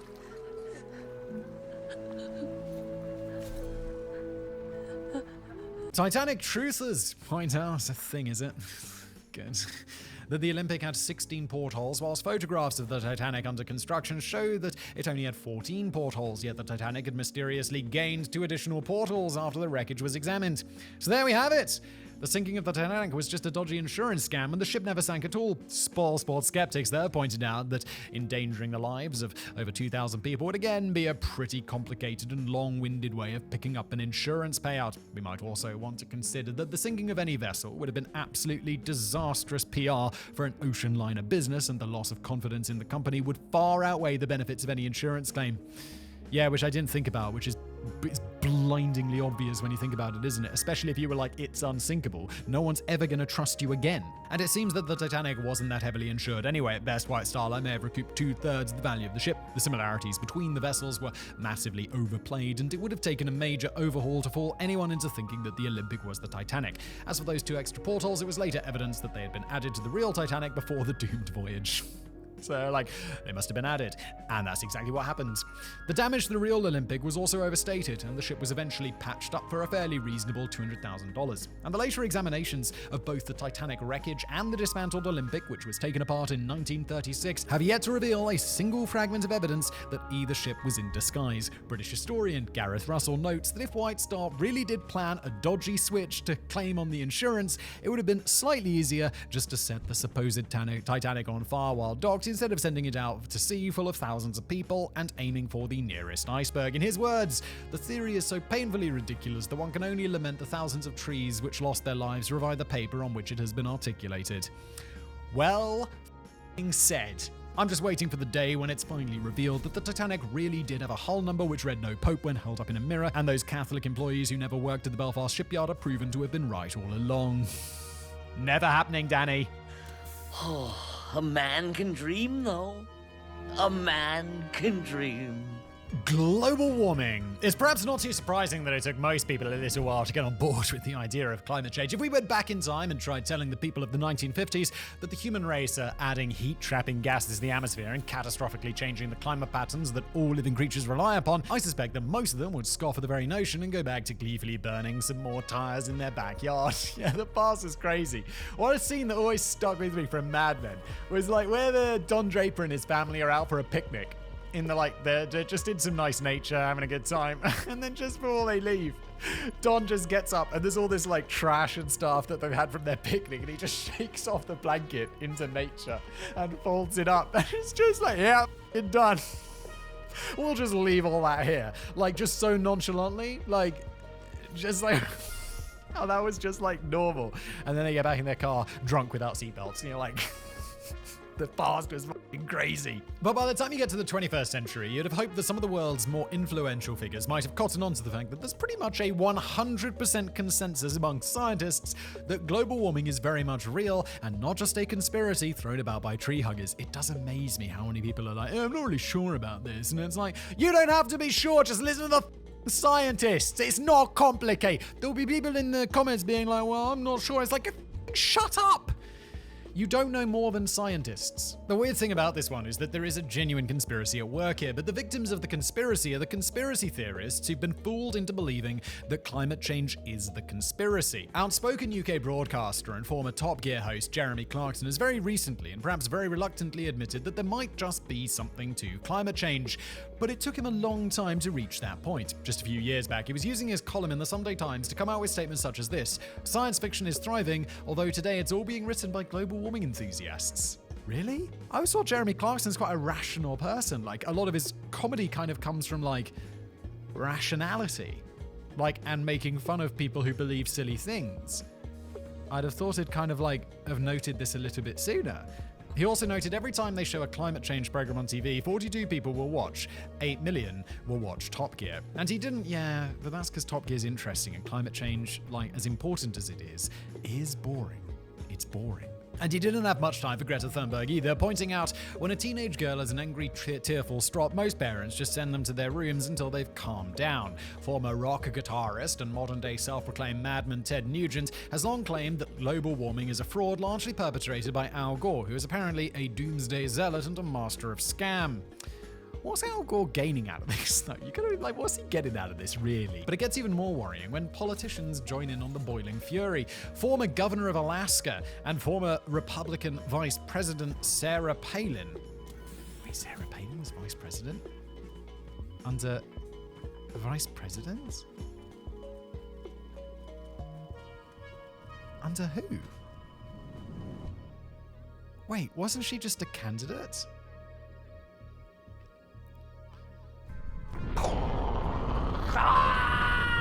put a gun down for a few minutes in 2014 to reveal climate change is to this century what eugenics was to the last century. It's hysteria and it's a lot of junk science. And when it's as discredited as eugenics, you know, a lot of people are going to look very foolish and heartless. Yes, indeed. Imagine looking as foolish as that. Yes, Sarah. Imagine looking as foolish as that, Sarah. I wonder what looking as foolish as that would look like, Sarah. You fucking idiot. And then, of course, there's Donald Trump. Although he noticeably calmed down a little on the climate change denial after he became president. In tweets from 2012 and 2013, Trump observed, "Ice storm rolls from Texas to Tennessee. I'm in Los Angeles, and it's freezing. Global warming is a total and very expensive hoax. We should be focusing on beautiful, clean air and not on wasteful and very expensive global warming bullshit." Okay, fine, so focus on clean air. It's going to get the same result. China and others are hurting our air. It's true. These last two statements are true. Focus on clean air, and China is also hurting the air. It's true. And true, just cool. But what? Gonna get the same result. Very valuable. I love China. In Trump Tower. I love China. China. Just want to make that clear. China. He continues, the concept of global warming was created by and for the Chinese in order to make US manufacturing non-competitive. That doesn't make a lot of sense, seeing as China are absolutely massive polluters and contributors to global warming. Trump's last point is interesting, as I've often wondered about the point of a perceived climate change conspiracy. Why would anyone benefit from telling us to drive more eco-friendly vehicles and to reuse plastic carrier bags if there was no genuine benefit to the planet? Well, I think about oil companies for one. Like, Shell's probably not going to be too happy if everyone just suddenly doesn't use oil anymore. Trump seemed to think that countries such as China, Japan, and India were laughing at the stupidity of the West as we spend a fortune on cleaning up our manufacturing processes while they just set everything on fire and undercut our prices because they don't even attempt to participate in any potentially expensive eco-friendly practices. Others have suggested that the climate change conspiracy is just a marketing tool for the promotion of nuclear power, which emits significantly lower greenhouse gas carbon dioxide. Significantly lower? I believe it emits none. Where's the carbon monoxide coming from in nuclear? Maybe there's some, but it's got to be negligible, surely. It'd be like, okay, there's a truck that took the uranium to like a nuclear plant. But a more popular theory suggests that scientists are continually manipulating the data in a bid to keep research funds flowing into their institutions. Oh, please. It's just silly. They all know it's a load of bollocks, but they try to keep up the pretense that climate change is real, partly to keep themselves in jobs and partly because they'd be made to look a bit silly if the truth was revealed after everyone had already spent so much on renewable energies. I don't know. I know a scientist. I know a few scientists. And whenever I talk to them, and they're like, yeah, I spent years doing this research and it turned out that I was wrong. And then they move on to new research. They're not like, oh, better keep perpetuating that lie. Because at some point, it's like, oh yeah, I had this theory. And it turns out it was wrong. And I spent my entire master's degree and doctorate doing that. And it turns out I was wrong. It's fine. It's like, they're generally like, okay, moving on. Next thing. However, if we're talking about revealing the truth, we need to look at how the climate change conspiracy was itself fueled by a genuine corporate conspiracy to fool theorists into believing that global warming was a conspiracy. It turns out that energy companies weren't mad keen on the idea of global warming evolving into a trending topic, and some of them embarked upon a lavishly funded campaign to spread misinformation on climate change and persuade citizens that they were being lied to by foolish scientists who didn't know their asses from their elbows. In 2005 alone, the UK Royal Society discovered that ExxonMobil had given away $2.9 million to a list of 39 groups whose sole purpose was to misrepresent the science of climate change by outright denial of the evidence. That is mental. You should be getting a fat old fine, in my opinion, ExxonMobil. In my opinion, allegedly. A later analysis conducted by The Carbon Brief in 2011 revealed that 9 out of 10 of the most prolific authors to constantly deny the reality of climate change had close financial ties to ExxonMobil. Or they did they? What a coincidence! Meanwhile, Greenpeace reckon that the Coke Industries have forked out no less than $50 million over a 50-year period on spreading doubts over the science of climate change. That actually doesn't sound, that's $1 million a year. It's Coke Industries. It's not that much. Like, not Coca-Cola. K-O-C-H is pronounced Coke, right? Like Koch. Koch is pronounced Coke. Have I got that right? Cock. It's a bit like when the tobacco companies spent millions of dollars on trying to convince customers that regularly inhaling smoke into your lungs was in absolutely no way connected to lung cancer. It's just a big coincidence. And weirdly enough, the world's biggest tobacco company was at the heart of this conspiracy too. What? After Philip Morris International were forced by law in 1998 to release internal documents during the major class action against a chain of tobacco companies, it was discovered that they had hired the public relations company APCO to adopt an unusual strategy for persuading customers that the alleged dangers of passive smoking were just a hoax. The strategy involved making out that passive smoking was just yet another example of paranoid government overregulation. Philip Morris set about launching websites and publishing mainstream articles which urged angry citizens to fight any overregulation based on junk science, and this included the government spread lies over the dangers of pesticides, passive smoking, and of course climate change. You are okay. You're like an evil villain, in my opinion.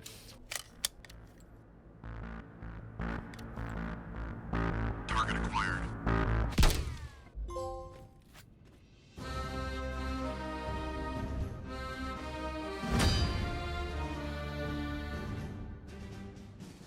One of the websites, junkscience.com, which received $30,000 worth of funding from Philip Morris's generous friends over at ExxonMobil, turned out to be a massive hit as it dared to compare clueless hippie environmentalists with communists, Nazis, and terrorists. It's hard to underestimate the powerful negative effect this campaign had on convincing big chunks of the population, including politicians and lawmakers, that no immediate action was required to tackle climate change. Why has no one approached me? Come on, ExxonMobil. Where's my money? Be like, hey, Facts Boy, can you make some videos about how smoking's awesome and cars are good for the environment? And I'll be like, $1 million. No, I wouldn't do it because I have ethics. I wouldn't do that for $1 million. Because not like, well, one, because it's ethically repugnant. And two, because when people are like, oh, Simon took $1 million from ExxonMobil, no one's ever going to believe me again. But at least I have $1 million. That's cool. Even when the Philip Morris-funded reports into the so-called junk science were comprehensively debunked by people who knew what they were talking about, the very same articles would continue to get wheeled out for decades to follow as concrete evidence that climate change was a scam. I'm starting to think that Philip Morris may have had something against humanity in general. Yeah, you might think that, might you, Danny? In our opinion. Not content with killing off half the population with cancer sticks, in Danny's it's like well established.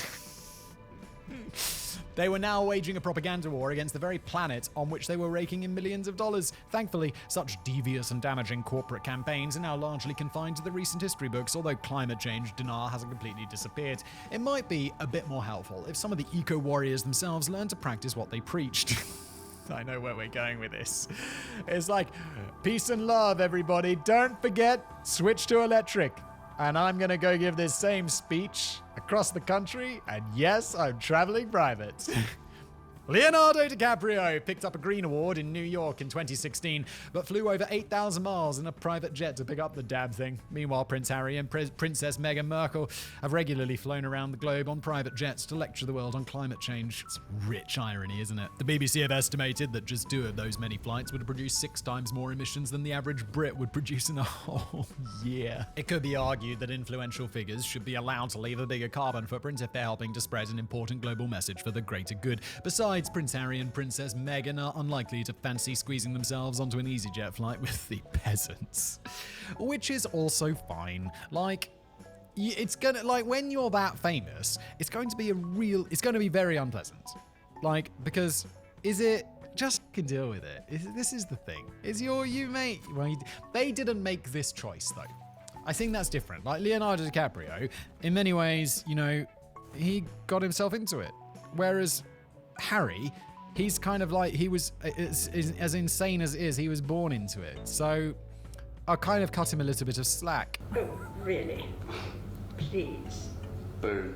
But critics have pointed out that it also creates an unhelpful impression that these hypocritical celebrities feel that they're far too superior to follow their own advice. It might prove more fruitful if they instead chose to lead by example. Even Greta Thunberg is at it. Oh, and the young Swedish activist set sail from Monaco to New York to attend a UN climate summit in 2019. She made a big fuss about traveling in a carbon-neutral yacht, as this would naturally be kinder to the environment. The only problem is that after she landed in New York, a couple of other people flew in by jet to help take the yacht back to Europe.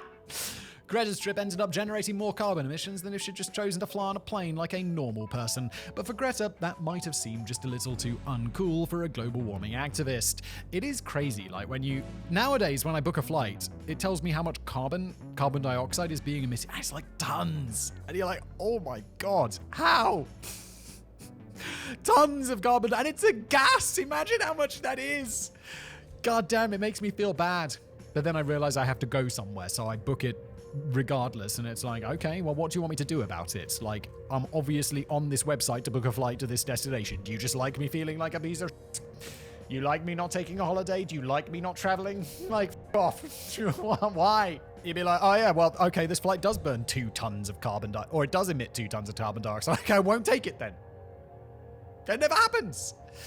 The Black Knight satellite. Hiding somewhere in the near polar orbit of the Earth, the Black Knight satellite is waiting to make its next move. The existence of this mysterious alien artifact, okay, we already know it's nonsense then, presumably a satellite, has been covered up by years by NASA, and that's despite claims that the Black Knight has been silently brooding over the Earth for a good 13,000 years, and occasionally attempts to make contact with mankind. It's doing a bit of a job then, isn't it? But what does it want with us? Was it secretly destroyed by NASA in 2017? And why won't any government admit that it ever existed in the first place? Well, all I can say is do your own research. No, wait a minute, I've already done the research. I might as well share it with you whilst I'm here. Imagine if you just ended the video on, well, do your own research. This has been an episode of... No, obviously you're here for facts and knowledge, and also some nonsense. Let's carry on. The Black Knight was possibly first detected by Serbian scientist and inventor Nikola Tesla. He always gets his way into conspiracy theories, doesn't he? Just like the Jews in 1899. There's amazingly lack of mention of Jews in today's video about conspiracy theories. They're usually mentioned somewhere. Let's get some anti-Semitism in there. While he was beavering away on a wireless power project in Colorado, he told the Albany Telegram, I have a deep conviction that highly intelligent beings exist on Mars. I have perfected a wireless receiver of extraordinary sensitiveness far beyond anything known, and I caught signals which I interpreted as meaning 1, 2, 3, 4. I believe the Martians use numbers for communication because numbers are universal. He later expanded to Collier's Weekly in 1901. The changes I noted were taking place periodically, and with such a clear suggestion of number and order that they were not traceable to any cause then known to me. The feeling is constantly growing on me that I have been the first to hear the greeting of one planet to another. It's blindingly obvious that Tesla had picked up a transmission from the Black Knight satellite, although strangely, it's not something he ever pursued again. Is this real? Did Tesla really say that?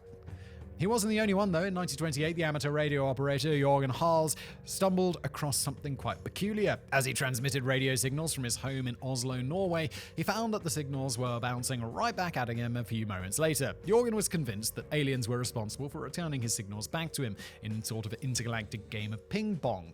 Wait, gets reflected off the atmosphere, right? Isn't that how, long-distance radio works? It, bounces up and down and does That's what's happening to you, Jørgen. But he couldn't have known at the time that it was surely the Black Knight. But much later in 1973, the Scottish author Duncan Loonan closely analysed Jørgen's findings and concluded that the delay times in these alien echoes could actually be converted into star charts and diagrams which represented the attempted transmission of messages from an alien probe which had been hiding near the moon for the best part of 13,000 years. Oh my god, and now we know! The Black Knight was again picked up in 1954 by UFO researcher Donald Keyhoe, who made headlines as he reported the discovery of two satellites orbiting the Earth during a time when neither America nor the Soviet Union had the technology to launch such a thing. So it's possible that the Black Knight had a sister satellite. Fast forward just a few years to 1960, and both the US and the Soviets now had the ability to launch satellites into orbit, but the appearance of an unidentified satellite in polar orbit was causing confusion and a little panic as Time magazine reported that neither side was admitting ownership. But the biggest proof of existence of the Black Knight finally emerged in 1998 when NASA jolly well went and catalogued an image of it during the STS-88 mission and made it available for all to see. Oh, they were typically sneaky about it. Sneaky NASA, always hiding from us and not releasing it. They gave it the item number STS-088-724-66 and captioned it as nothing more suspicious than a lump of space debris. But we followers of the Black Knight knew exactly what we were looking at when we first examined this image of the mysterious black object lurking over the Earth. This was the exact same alien satellite that had first been picked up by Nikola Tesla in 1899 before it was later observed by the likes of Norwegian amateur radio operator and the UFO researcher. Some have speculated that the Black Knight is no longer there, as it was finally shot down by the Illuminati in 2007 when nobody was looking. 'Tis but a scratch. A scratch? Why does anyone take this seriously? It really boggles the mind, doesn't it? But why won't the world governments or space agencies admit that it ever existed? The Black Knight deniers, which will officially be recognized as a hate crime in decades to come, have tried to make out that the conspiracy is just a jumbled up conflation of entirely independent events which have been crudely lumped together as an explanation for anything slightly odd taking place in the skies. It's hard to know for sure exactly what Nikola Tesla was waffling on about, and it's admittedly very strange that he apparently communicated with an alien life form, but then couldn't be bothered to have another go. It could have been the case that Tesla was actually tuning into pulsars, spinning neutron stars that emit rhythmic signals, although we didn't develop the technology to detect pulsars until 1968. It's perhaps more likely that the signals were simply emanating from the Earth. He's like, I hear people saying 1, 2, 3, 4. It must be Mars. or, guess what? Something on Earth. Black Knight deniers have pointed out that the signals bouncing back to Jorgen Hulls were actually just long-delayed echoes, which are audible just under 3 seconds after a radio transmission. There you go. The Scottish author who later analysed the initial findings and drew up star charts and diagrams was a science fiction writer. Oh, he was he? Well, so was all the other guys, because it's not real. Rather than say an astronomer, he later admitted that his methods were deeply unscientific and he had made outright errors in his own analysis. What? Just you're a science fiction writer. You don't make outright errors, you make up. The UFO researcher from 1954 had a new book on UFOs out at the time that he reported his 2 satellites, so it's not out of the question that he may have been talking absolute bollocks to help get his name propelled into the papers to drum up a few more sales. And once again, money being an important motivator. What a shock and surprise! The satellite, reported in 1960 by Time magazine, was later revealed to be a broken chunk of the early US spy satellite Discoverer 8, which had burned up on re-entry during the same year. But what about that photograph from NASA? It's space debris. It's fucking space debris. Of course it's space debris. Well, the agency would have you believe that it was a thermal blanket. Space debris. During the STS-88 mission, the astronauts embarked upon spacewalks in which thermal blankets or covers were placed over trunnion pins. One of the blankets broke loose and drifted off into space, and this moment was apparently captured on video footage alongside the subsequent photograph of the runaway blanket that was captioned as space debris. It wasn't actually shot down in 2017 by the Illuminati. Shocking, we know. It simply burned up a few days later when it fell from orbit. A likely tale whipped up by a crooked institution which still hasn't admitted that it was infiltrated by communist aliens in 1958. Do they think we're stupid? Yes. When the truth of the Black Knight satellite inevitably emerges, we devoted pursuers of the facts we're making loud triumphant noises that will exceed even the deafening ding of the biggest and most boisterous party to ever be held in Ong's Hat. Enjoy the rest of your day, comrades.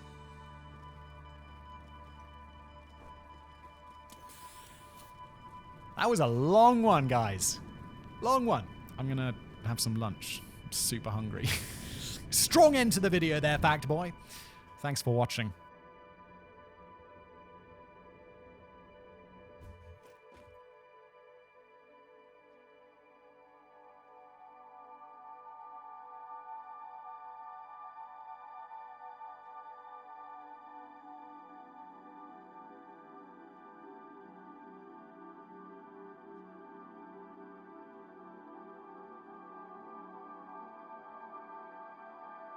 And welcome to the WAN Show. We got a great show lined up for you guys today.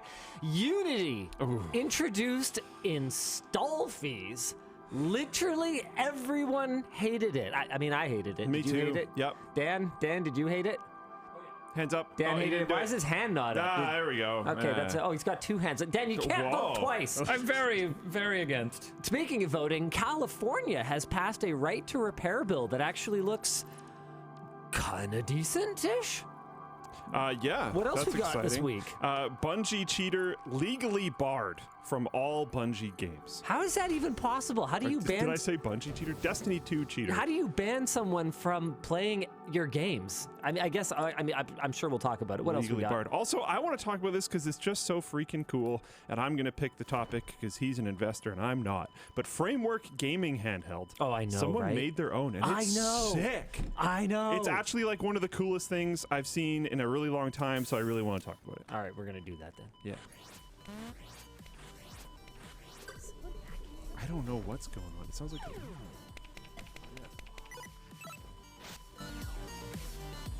Really good timing.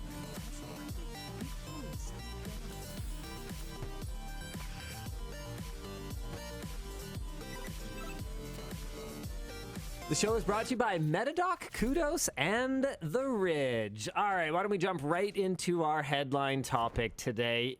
On Tuesday, Unity announced the Unity runtime fee, which will be charged to developers every time a Unity game is installed, starting in January of next year. The fee only applies to games that meet both the revenue and installation threshold, so you can check the fee schedule by clicking this link that I haven't provided to you guys, but it's definitely in my document. I'm sure if you Google it, you'll come up with it. After which, they will be charged up to 20 cents per new installation. Not retroactive, new installation. That is... I don't want to use the bleep button too early in the show, but that is something up. Oh, yeah. Oh, absolutely. This is like the most abusable system I think I've pretty much ever heard of in this field. Free games with no monetization will be exempt, but in the wake of the announcement, hordes of developers have pointed out that the new fees could be absolutely disastrous for low-cost or free-to-play games with large player bases but limited revenue. Such games could wind up owing more money than they make. Devs also raised the possibility that angry players could punish developers by repeatedly uninstalling... Oh, my word. I thought it was per new install... Every single time? Yes. So I could uninstall and reinstall a game. So that's why I said this is going to be the... What is their possible justification for this? They don't even pay for the bandwidth. And you know how gamers are, right? Even Valve doesn't charge for every install. No. And they're the ones actually ponying up the bandwidth. Yeah. What possible justification could... Oh, sorry. And think about how... No, we're not done yet. We need to get through the thing. Think about how passionate gamers are. No, we get through the thing. Let's get through the thing. Okay. All right. I was mad enough, and I thought this. I don't know what I thought it was. That just didn't seem possible. That it could be that stupid. I just didn't. Okay, hold on. I think they've walked that back. Unity says this kind of abuse would be addressed by their existing fraud detection system. Well, okay, so what? You're gonna take care of me? This is basically the mob telling you that, oh, don't worry, we're gonna make sure that, you know, Johnny Two-Step doesn't collect protection money too many times this month. What are you talking about? Which, by the way, I don't think they ever actually give any details on how that works. I'm supposed to trust you? Yeah. After you just...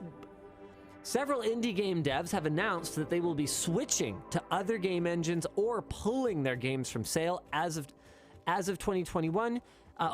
From sale. This has a semicolon. As of 2021, Unity claimed that its game engine was used to develop approximately 50% of all games. Redditors discovered that Unity Technologies silently deleted a clause in their licensing agreement that would have exempted games released before the new fees take effect in January. Then, Unity deleted the GitHub repository that tracked such changes. This is incredibly scummy. This just keeps getting worse. Oh, yeah. And there's still like 2 more... Oh, goodness gracious. There's still 4 more paragraphs to read through. It probably gets better. It doesn't get better, does it? A little bit, actually. Okay. The likely motivation for this change is that Unity hasn't had positive revenue in any financial quarter over the last 3 years and lost nearly $1 billion over the past 4 quarters. Oh, okay. Much of Unity's income comes from helping sell mobile game ads, which is typically volatile and has been hit heavily by recent privacy initiatives. There has likewise been controversy over Unity Technologies' leadership, including CEO John Riccatello? I think two C's. Yeah, whatever. I'm really bad with name pronunciation. So John, apparently selling large amounts of Unity stock in the 2 weeks before the announcement of the new fees. So did, by the way, a lot of other key actors at the company, not just him. But yeah, keep going. Yeah, so this is a guy who, during a 2011 investor meeting, floated the idea of charging players $1 to reload their gun. To be clear on that statement... That's probably a joke.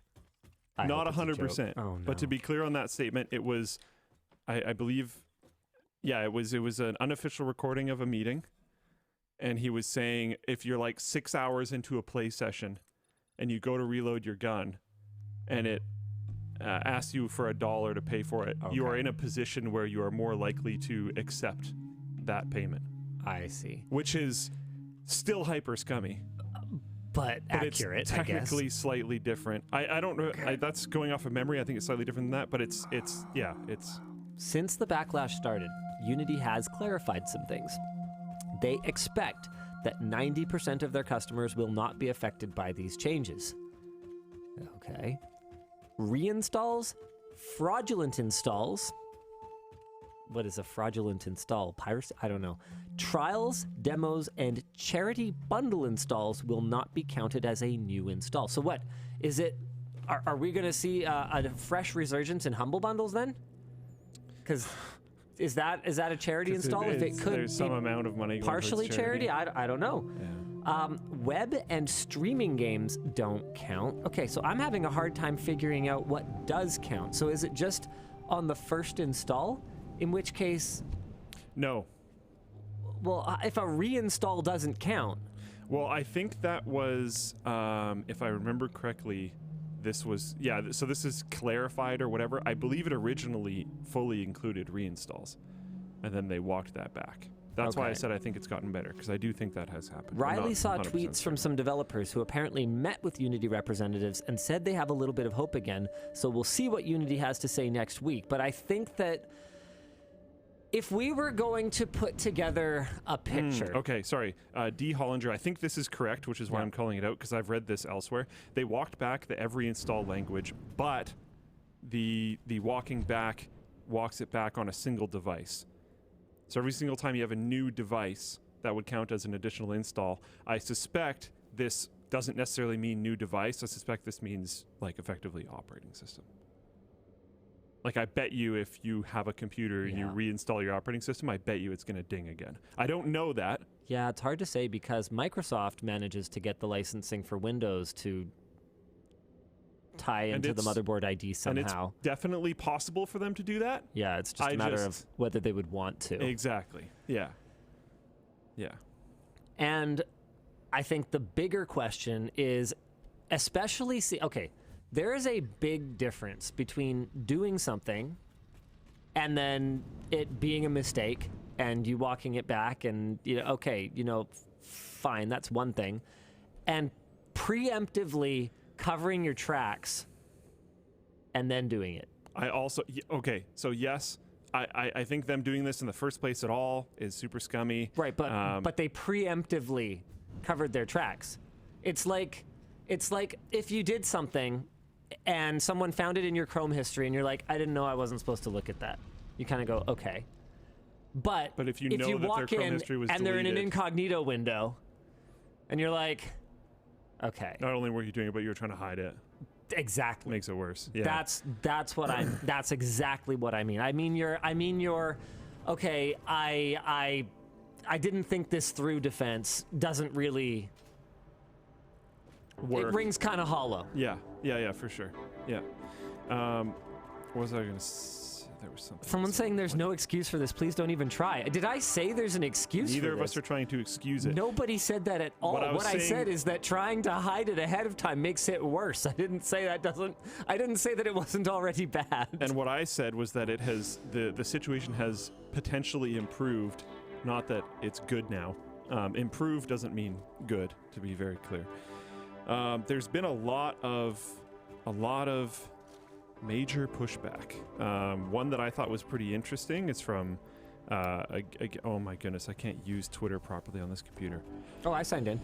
Okay, look up Slay the Spire, or I think their company name is Megacrit. Megacrit? Yeah, Megacrit. If I'd thought of it, I'd have named my company. That's a cool company name. It's pretty good, yeah. Okay, Megacrit. Here we go. All right, what am I looking for? They should have a tweet fairly recently. I got it. Okay. Okay. Cool. Oh, okay, sure. Well, you're on it. Yep. There we go. Oh, we can't see it all, but close. The Megacrit team has been hard at work these past 2+ years on a new game. Their first game, as far as my understanding goes, which is Slay the Spire, just killed. It sold a crazy amount of copies of amazing game. Oh, there's a big swear word on the screen, actually. You could use us to cover that up. That's fine. I'm sure. over it. They've been. It's true what they said. They've been at work these past 2+ years on a new game. But unlike with Slay the Spire, the engine we have been developing it in is Unity. The retroactive pricing structure of runtime fees is not only harmful in a myriad of ways to developers, especially indies, it is also a violation of trust. We believe Unity is fully aware of this, seeing that they have gone so far as to remove their TOS from GitHub.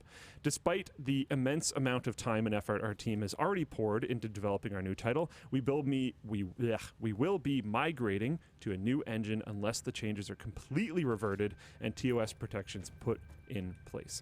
We have never made a public statement before. That is how badly up. Which I thought was great. I thought that was very well said, to be honest. Yeah, they leave the door open for Unity to fix this. Yeah, which is good. Which is good. Yeah. But they also make their stance on it very clear. And, like, yeah. It's also, like, a big move to abandon 2 years of development. It's not really, because, like, some of it's going to be able to transfer over, but not everything. I don't know. Some people have made... I always forget how to pronounce it. How do you say it, Dan? What, Godot? Godot. Godot. Okay, sure. Some people have made, as far as I know, Unity to Godot, like, transfer tools to help you migrate over, which is cool. I think this has got to be great for Godot. So just a quick correction. Someone in Twitch chat said that the premeditation is the difference between murder and manslaughter. It's actually the difference between first-degree murder and second-degree murder. Is that an American thing? I wanted to clarify that. It's definitely a Canadian and American thing. Okay. I don't know about elsewhere in the world, but here, I actually also don't know about Mexico. But as far as I know, Canada and the U.S., first-degree murder is premeditated, it's planned, and that's really, really bad. Second-degree murder is also really, really bad because you definitely still intentionally killed someone, but there is some room. There's a difference between premeditated and there's a little bit more leniency for, in particular, something like a crime of passion, which could take place in a time when someone is understandably in a very intense emotional state, such as, walking in on a loved one cheating with someone or something like that. There's a bit more leeway in terms of sentencing there compared to, like, you've got like a whole drawn out plan, and you've clearly been working on this for months. You are a cold-blooded killer. And then manslaughter is without the intent. You didn't intend, but someone's still dead, so you got to pay the price. I think you'll probably often see that in, like, automotive accidents and stuff. Yeah, exactly, that sort of thing. So we're talking about the difference between being a cold-blooded, premeditated killer and, murdering someone, but, like, it was impulsive. It was in the heat of the moment or something like that. Now I have an interesting called it moment. How much should we charge them to reload their gun and kill again? $1? Is that the right price? If you ask Chris Rock, it'd be like $5,000. Yeah. Or what was the bid he did? How much does Chris Rock think bullets should cost? I forget. Anyway, go ahead. Yeah. We talked about John, don't fully know how to pronounce his last name, on WAN Show before, because we talked about when he first got the job at Unity. This was a show a long time ago. I don't know, 3 years ago, whatever. Because at the time, and the quote about the paying to reload your gun thing was when he worked back at EA. Oh, of course he's from EA. That makes sense. Yeah. So we talked about how he went from EA to Unity, and we talked on the show about how we thought this would be a really bad thing. So as much as I'm not good at it and I just dabble as a hobby, every once in a while I play around with game engines because I think they're just interesting. I used to mess around with RPG Maker when I was like 12, and I just still mess around every once in a while, see what I can do. I used to mess around in Unity, and when we covered that news on the show, I switched to messing around in Unreal Engine because I was like, this is gonna go bad. I'm out. Not that my stake in this matters at all. Yeah, he'll never make a game. No. No offense. No, I won't. Yeah, I know. I have no intention to. Yeah. I just find it fun to mess around with. But, yeah, like, I don't know. This was definitely gonna go poorly. Now, there's been some interesting Reddit threads, and a lot of this is still developing, so I think the WAN show writers did a great job, to be very clear, but I don't think this is in here because I think this Reddit thread's like super new. But there's an interesting Reddit thread talking about how they think it's less of, maybe some of, but it's less of John's influence and it's more of the new board's influence. Because Unity went open. Can I... Public, whatever. Yeah. Can I jump in and kind of... advocate for Unity for a second here? Oh boy. They're losing money. What should they do? This is definitely the wrong way to do it. Yeah, I know, but we agree on that. I don't know enough about like game engine models. I've always thought they're like a little weird. Yeah, I mean, I know that Unreal is considered more expensive. My understanding of Unreal's licensing fees is that, like Unity, it doesn't really cost until it costs. Yeah. So which I would actually defend that. I've always thought that's kind of cool. Yeah, I've always thought that that's pretty cool. So it's in the same way that gaming companies milk their whales, the gaming engine companies milk their whales. Whale milk. I mean, it's a thing. Probably think it's Star Wars. Someone's probably consumed it. Do you think it's any good? I mean, game companies love it. Oh my god. Yeah, so I'm just gonna derail completely and go to mine. So this is Unreal Engine's setup. So standard license is free to get started. Very cool. And it says on it, best for small teams or projects, hobbyists, and learning. And I have always loved that these tools are free for learning. That's like kind of wild to me. Like, I don't think you can get Photoshop for free for learning. Nope. I think SolidWorks finally has a much... No, hold on. They have a much, much less expensive version, but you cannot commercialize it for more than $2,000 US. Or you cannot make more than $2,000 US using it. I have no idea how they enforce that. Maybe they have some way, or maybe it's honor system. I'm not sure. I guess if they catch you, you probably get in lots of trouble somehow or something.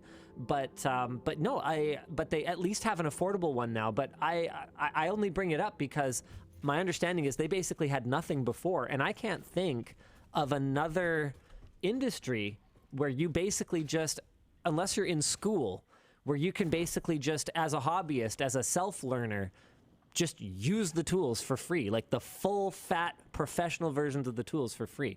Now, to be clear, not every game design tool is free for you to just use. I mean, nobody's going to let you just use Maya for free, but at least the engines themselves are accessible to individual hobbyists. So you were having a look at the Unreal pricing tiers. When do you have to pay then? Okay, standard license for creators and publishers who don't require premium support or custom terms, also suitable for students and educators, free to get started, free to download, and free to use in many cases. See the FAQ when royalties apply. Okay, so we're going to have to dig through that. Includes the engine, the entire Quixel Megascans library, all learning materials, which are very good. That's the part that I enjoy doing these days. It's just going through the learning things and just having fun, having it guide me on how to use the tool. And community-based support.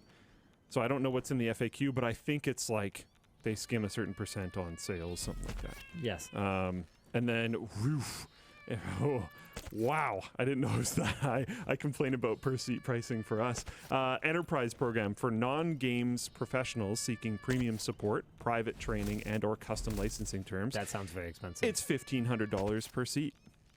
Per year. Per year. Oh, that's... Per year actually makes that a lot easier. I'm used to seeing those in per month.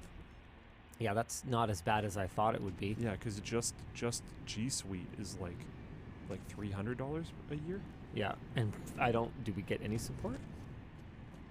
Actually, yes, but honestly, I think that's because they know who we are. Oh. I think. Well, we don't know for sure. Let's just say we don't know for sure. I will say the support that I've had from Google recently, like very recently, has actually been amazing. There's 2 people at Google that have been extremely helpful recently, helping with like the merge that I'm working on and stuff like that. They've been awesome. So, yeah. And it scales up from there. I have also heard that Unreal is the expensive one. And I don't know how to, I don't feel like diving into their FAQ and stuff like that, but as far as my understanding goes, it is the expensive option. And that is a lot per seat. That does say for non-games professionals. For game development professionals, it's a custom license that they don't show a price for. It says negotiable terms, so you probably have to talk to them. So I don't know. One interesting thing, though, Godot, did I say it right? Godot is free. Cool. Just free. And that's what people are rushing towards, as far as I know. I saw people in chat point out that Unity has paid its executives exorbitant amounts of money. Like someone threw out the number $150 million, which is obviously gross when they're losing money. I don't personally see why executives should make money when the company is not making money and they're one job. You have one job. You don't actually code anything. Your job is to make sure the company makes money. Okay, but I do want to point out that still doesn't fix the problem. You have however many, what was it? They've lost $1 billion in the last 4 quarters. You have $1 billion hole in the boat.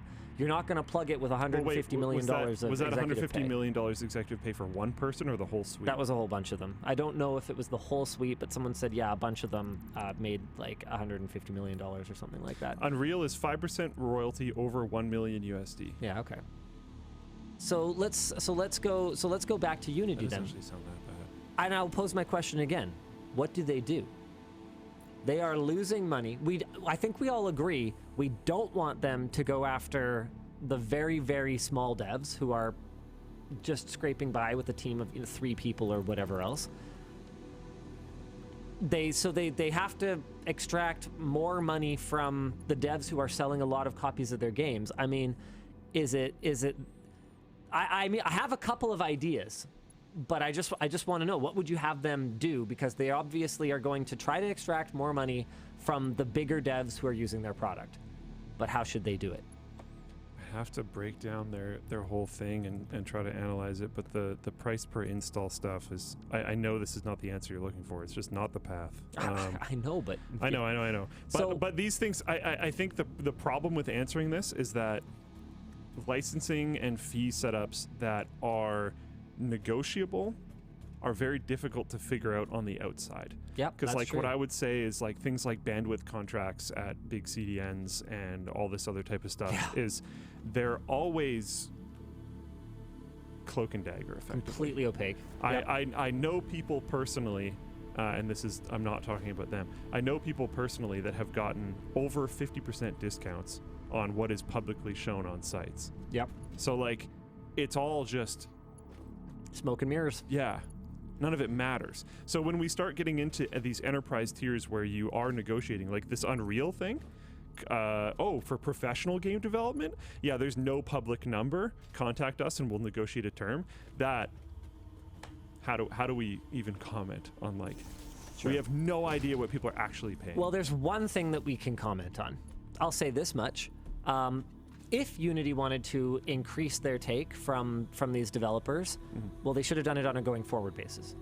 Also that. So if they wanted to, and I'm not going to say that per reinstall is the right way to do it, because any time that the developer is charging once when the game is purchased, you can't expect them to keep paying you after that. like you said before, they could end up paying more in Unity fees than they made on the game in the first place, which there is genuinely a slice of people that can land in that zone. Obviously ridiculous. So it should always be based on some kind of sanity checked math where it has to be some proportion of the actual money someone made. Otherwise, how are we even having a conversation right now? But the more important thing is, if they wanted to create a new fee structure, it had to be done on a going forward basis. I don't see how it can continue to be legal to unilaterally change a contract. How is it even possible that when I have a Netflix subscription, so you're bringing it back to something that affects everyone, you might be sitting there going, okay, well, I'm not a game developer, this doesn't affect me. But do you have a Netflix subscription? Okay, a lot of people dropped those recently. Okay, do you have a YouTube Premium subscription? Do you have any kind of subscription where unilaterally the other side, the other party has changed the rate and somehow your credit card is still being charged? How is that even possible? How does anyone think that's okay? Yeah. And the funny thing about it is, I'm not 100% sure why, especially when it comes to web subscriptions. I mean, we still honor our original pricing for Floatplane, and my understanding for that $3 tier is that we don't lose money on it. No. So why is it then? We like meme about it, but we don't. With YouTube, I kind of get it, because I do know that there's storage costs. Even if we ignore the bandwidth costs, which are scaling still, right? They're still going down. The storage costs are not, which is one of the things that I outlined in the YouTube should charge for 4K video that we did a while back, because hard drives used to get exponentially cheaper, and now they don't. In fact, they are leveling out. They're asymptoting at this point, right? One thing I will argue is that storage has gotten easier. Interesting. So while the cost of the drives, and honestly, when you're at Google scale, I'm sure this part doesn't really affect you much because you're working on future engineering or whatever. Like, I'm sure you use all those same people for different things, but the same amount of person effort that would need to go into maintaining a data store at a certain size, globally accessible by everyone around the world, all this other type of stuff, the amount of effort that would go into doing that has gotten easier. So people hours going into it required is less, so costs are down more. But the problem's also getting increasingly more complex. Are you sure it's fewer development hours? Okay, so that's the caveat that I put on, is I'm Right. sure they would use those people to do other things, Yeah. like work on innovation or whatever else. Yeah, because like I would say that it's not directly related to storage, but if I had to guess, I'd say the development hours that have gone into something like the encoding, the custom encoding hardware that they use now, or Yeah, but that's technically like technically other things. Okay, but it's all in service of for more sure. efficient codecs, so we can bring down our storage costs. I do agree. Yeah. Okay. But like maintaining the data store is easier now. They have probably shifted those costs to departments that are able to make that data store more efficient or more usable or whatever else. But then they're probably losing some cost on ever-rising energy costs, which are just hammering the data center right now. It's a decent point as well. Yeah. So my point is, I actually do kind of understand why YouTube's getting more expensive. I'm not 100% sure for something like a Spotify. I'm not really sure for something like a Netflix. I find Spotify to be very expensive. I'm surprised at how expensive it is. I don't pay for it. Like me neither, but like when I look at the YouTube Premium is kind of a banging deal. Yeah. Considering that YouTube Music is included. You just get the family plan. You find 4 family members. Sorry, I had something stuck in my eye there. And then you're all paying like what does it work out to? Like $4.50 a month, or once you divide it out. Yeah, $5.50 a month or something stupid like that for YouTube Premium and YouTube Music. Okay, so maybe Spotify kind of works the same way because their family plan is 6 people. Okay, all right. Which is well, that's not too pretty bad. big. So if you use it that way, it's 17 Canadian a month. If you have a family with 6 people in it, yeah, then it's very affordable. Yeah. I mean, family. Family. Okay, interesting. The family plan with 6 accounts is 17 Canadian, but the duo, so 2 people, is 15 Canadian. So you should get a bigger family. Yeah. Speaking of sharing things with your family, this is breaking. This is not our second topic. This is not in the doc at all, but this is now our second topic. We're going to talk about this right now. Plex just sent out a notice to users who are running their Plex server on a VPS or dedicated server at Hetzner. They will be blocking access to these servers effective October 12th. You will have less than a month to not have your Plex server hosted at Hetzner. And this is apparently, according to lowendbox.com, part of a crackdown on piracy. Well, let's talk about that. Plex has been trying to remake its image over the last few years as a legitimate streaming service, I guess, or whatever you want to call it. But you can watch freely available, and I believe you can even rent It's not content. Hetzner, it's Hetzner. And it's a server host. Did I say Hetzner? No, some people were saying that in chat, so I was helping them find it. Oh, okay. Hetzner. Hetzner. In fact, I believe they've done sponsor spots on the show before. Yeah, I think so. Yeah, because you can definitely do VPS and dedicated server hosting at Hetzner, and my understanding is it's a pretty good product overall. But anyone who's running a Plex server there is having a pretty bad time right now trying to figure out where the heck they're going to move all their data and their Plex server. If you're not familiar with Plex, basically, I mean, do I give the sanitized version or do I just explain what Plex is?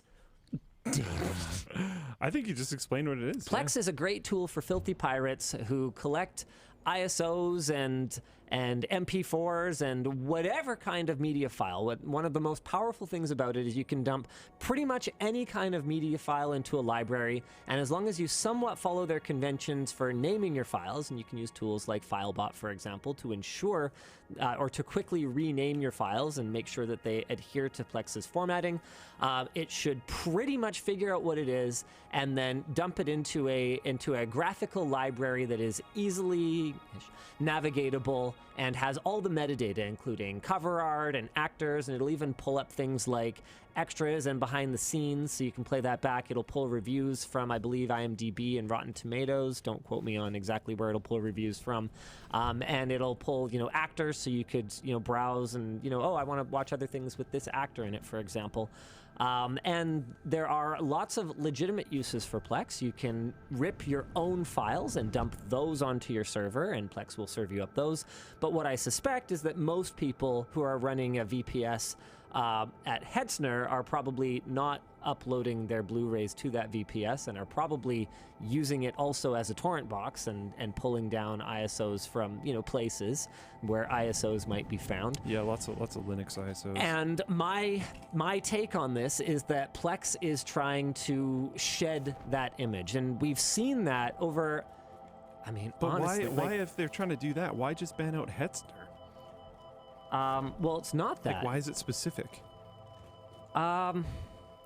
My guess would be that Hetzner is probably the flavor of the month, kind of preferred. Everyone uses it. I don't know that for sure. It does get recommended because, as far as my understanding goes, for large data storage, they're highly cost effective. This is not an ad spot. That's just my understanding. Yeah, so there you go. And then someone like a Backblaze, for example, yeah, sure, they're very cost effective for data storage, but I don't think they even do VPS or dedicated server hosting or anything like that. For who, sorry? Backblaze. Oh, yeah. I think it's just storage. Think you'd use it. My thing is there's just there are a lot of other alternatives that are very similar. Yeah, people are saying Hetzner has a lot of Plex users that resell access to their Plex servers. Interesting. So, but why would that be unique to Hetzner? So that's the thing that keeps getting confusing for me. Well, that's why I brought up Backblaze, right? Because you can find places that have, affordable storage, and you can find services that have affordable compute, whether it's VPS or whether it's a dedicated box. But finding somewhere that has both, well, kind of like you said, maybe Hetzner is just the one right now. And, okay, we do need to talk about that whole sharing of Plex libraries. So Plex has a feature that allows you to share your library with family and friends. So I've been offered access to people's Linux ISOs a few times. You mean their Plex server? Yeah. and that stores Linux ISOs. Yeah. Yeah. I mean, you're on mine. Yeah. Yeah. And so my sister is also on mine. So I actually, there are people with their own individual Plex accounts, and I don't think they even need to be paid Plex accounts, because the thing about Plex is that as long as you're not using their proxy service, all the bandwidth is going directly from the host to the client. So there's no actual cost for them. So if my sister was to watch a movie, for example, as long as my upload is up to snuff and her download is up to snuff, then it's good to go. But if I had many, many, many friends who paid me, for example, then running something like that off of my residential internet connection wouldn't be practical anymore and would probably hurt my business model. So if Plex is trying to de-piracy imagify themselves, then cracking down on these commercial users of the product is probably going to go a long way to getting them in better graces, at least, with the content providers who they're trying to work with on the other side of their business, where they're trying to become a legitimate streaming service that doesn't cater to piracy. And we've seen this move from them telegraphed for years at this point. I mean, at least, I've talked about it a fair bit. For at least 5 years, Plex has clearly prioritized the legit side of their business over the home media collector side of their business. Like, when's the last time the download to device feature worked properly, where it transcodes a version that's mobile device friendly and then dumps it onto your device? And they've given me excuses for this. I don't know if you guys know this, but we have paused any sponsorship relationship with Plex. I still use the product. I still love a lot of things about the product, but we've paused our sponsorship relationship with them until they meet a bunch of... Sorry, what's that? What got us onto this topic? I don't. Just someone talked about it in chat. Oh. Okay. And I thought it was really interesting. Okay. What do you want? No, I was just trying to figure it. Yeah, it's fine. It's a WAN show. What guides the WAN show? Who knows? Linus's ADD times Dan's ADD divided by Luke's laugh. I don't. That's the formula. I'm amazed it happens any week. Xavier in Floatplane chat said that you do not have to have premium accounts for the people added onto yours. Yeah. He said his whole family has access to his Linux. So that's exactly the thing. So people are monetizing their one premium account, which Plex is one of the companies that still does lifetime accounts. Like I said, there are things that I still think are pretty cool about Plex, but we've paused the relationship until they get mobile downloading working. I think there's a couple of other things that were kind of on my list of, hey, you guys need to actually take care of the people who, bought your software for all these years, including lifetime access to Plex Pass and stuff like that, based on these features that are supposed to work, before you prioritize the development of these new areas of the business. Like, this is actually not cool how long this stuff has been broken. I haven't been able to download using that downloader feature for probably over 2 years at this point. That's not okay. That's the kind of feature that is critical, right? That I want to be able to load some media onto my phone before I get on the plane. If that's broken, there should be like an emergency meeting, and people should immediately be reassigned to it. That's not like maybe we'll fix it in 2 years kind of feature from my point of view.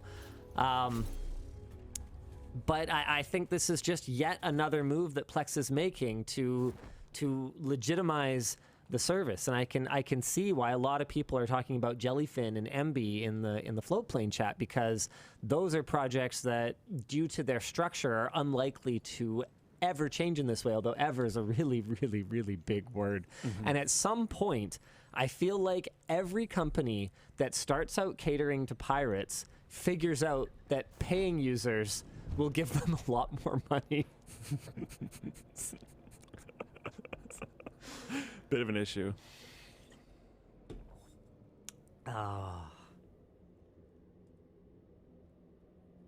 Yeah, I don't know. There's people asking me, like, can I change this? Can I talk to Plex about it? No, man, I can't. He did what he can do. I've already thrown as much weight behind this as I can. I've gone, look, we're not going to work with you guys until you get back to basics a little bit here. And they basically were like, Like I don't even know if we got a response. Maybe we got a response that was like, you know what? I think they did respond, and it was basically like, you got to understand there's a lot of challenges. And I was like, okay, I get it. Challenges are challenging, and then once you've overcome those challenges, then we'll be happy to work with you guys again. Because I gotta reiterate this. I use the product. I like the product. There's a big difference between brands whose products I will use. I use private internet access, but we don't do sponsor spots with them anymore, just because of a lot of the scummy marketing that has gone on in the VPN industry that I think has soured people on hearing about them at all. We also don't work with them because of a couple of experiences we've had working with VPNs that have then changed hands, at which point we kind of go, okay, so we just sold a service, and then the potential changes to that service could and the data that service could potentially make it no longer trustworthy for our users. We just we went around that merry-go-round one too many times. Yeah. But that doesn't change the fact that I like the product. I use the product. Same with man, people keep bringing up Anchor. Every time an Anchor product makes its way into a video, people are, you said it. I said we wouldn't work with them in a sponsorship capacity anymore. I never said it wasn't a good product and that I wouldn't keep using. I mean, wouldn't use a Eufy security camera until I seen an independent security researcher. Because I was at a person that I know's house recently with a baby, and I noticed that they had a Eufy baby monitor, and I was like, oh no, and then figured out that it was. To be fair, I didn't look this up, but I was insisted on by them that it was a local only one. Like they themselves didn't even have a portal to view it remotely. They didn't connect it to a network, etc. So I was like, whew, we're cool. Handyman in Floatplane chat brings up a really good point. Blah, blah, blah, blah, blah, blah. But the thing that you're missing is that Plex is a company with liability. I think that it would be difficult to nail Plex on this. But if I was Plex, do I want to play with that fire? Probably not. If this is something that has gotten high profile enough that it's gotten someone's attention. And honestly, this 1 month deadline acting on this now kind of smells like that. It smells like they got a call from someone that went, we're turning off everything if you guys don't address this immediately. And I know you can address this. Maybe someone with enough technical understanding that they were able to come at them and go, the IP blocks that are available per major data center provider are readily available. You guys could block these. You could do it immediately. The fact that you haven't done it means you're complicit. Deal with this now. I could totally see that being a realistic scenario here. Mm-hmm. Yeah, definitely. Back to Unity, though. Oh, are we going back to that? Sure. Well, I don't think we actually technically finished the topic. Oh no, people are talking about WAN VPN now again. It's called Float VPN. We're bringing it back. No, it's going to be WAN VPN now. Oh. We'll have Float VPN. We'll be like VPN companies. Products. Yeah, where we'll just have multiple VPN products. Yeah. Okay, so what's left here? I think we went through most of it, but there is a discussion question from Riley, who says, what game companies are doing things right now? Is there any way gamers can incentivize companies to promote the right? Oh no, we were doing topic 2. The Unity topic's done. Oh. Unless there's something in particular. We didn't actually get to topic 2. No, we did. He put up topic 2, and then I started talking about Hetzner. Dan and I were in sync. Yeah, but Hetzner wasn't a... Dan? You just invented a topic. Dan, were we in sync? That's illegal. I just follow the time on my sheet. Yeah. And then you can do what you want with the cards. He's a robot. He's not a robot. He's bred. You can't breed a robot. He has to be organic if he's bred. He's a bred pusheen. What is that? It's a bred pusheen. It's a pusheen, but it's bread. Kitty bread. Look at the top of it. Show the top of it. The It's a loaf. Okay. Yeah. Yeah, I've seen enough of that. Yep. What's going on? We're done topic 2 now. You actually have to do the third one. Wait. That was a topic. Wait. Yes. Wait. Scroll up in Floatplane chat and find LDT Labs Jake and read that message. He only tagged me in it, but read that message. What? I founded and ran the Pirate Party of Canada's VPN system when I was leader of the party. What? Okay, we actually had a pirate party. What? That was you? Well, no, he didn't found the pirate party. He just founded and ran their VPN system. No, he said it when I was the leader of the party. Oh, when he was the leader of the... Oh. When I was the leader of the party. Okay, 1 second here.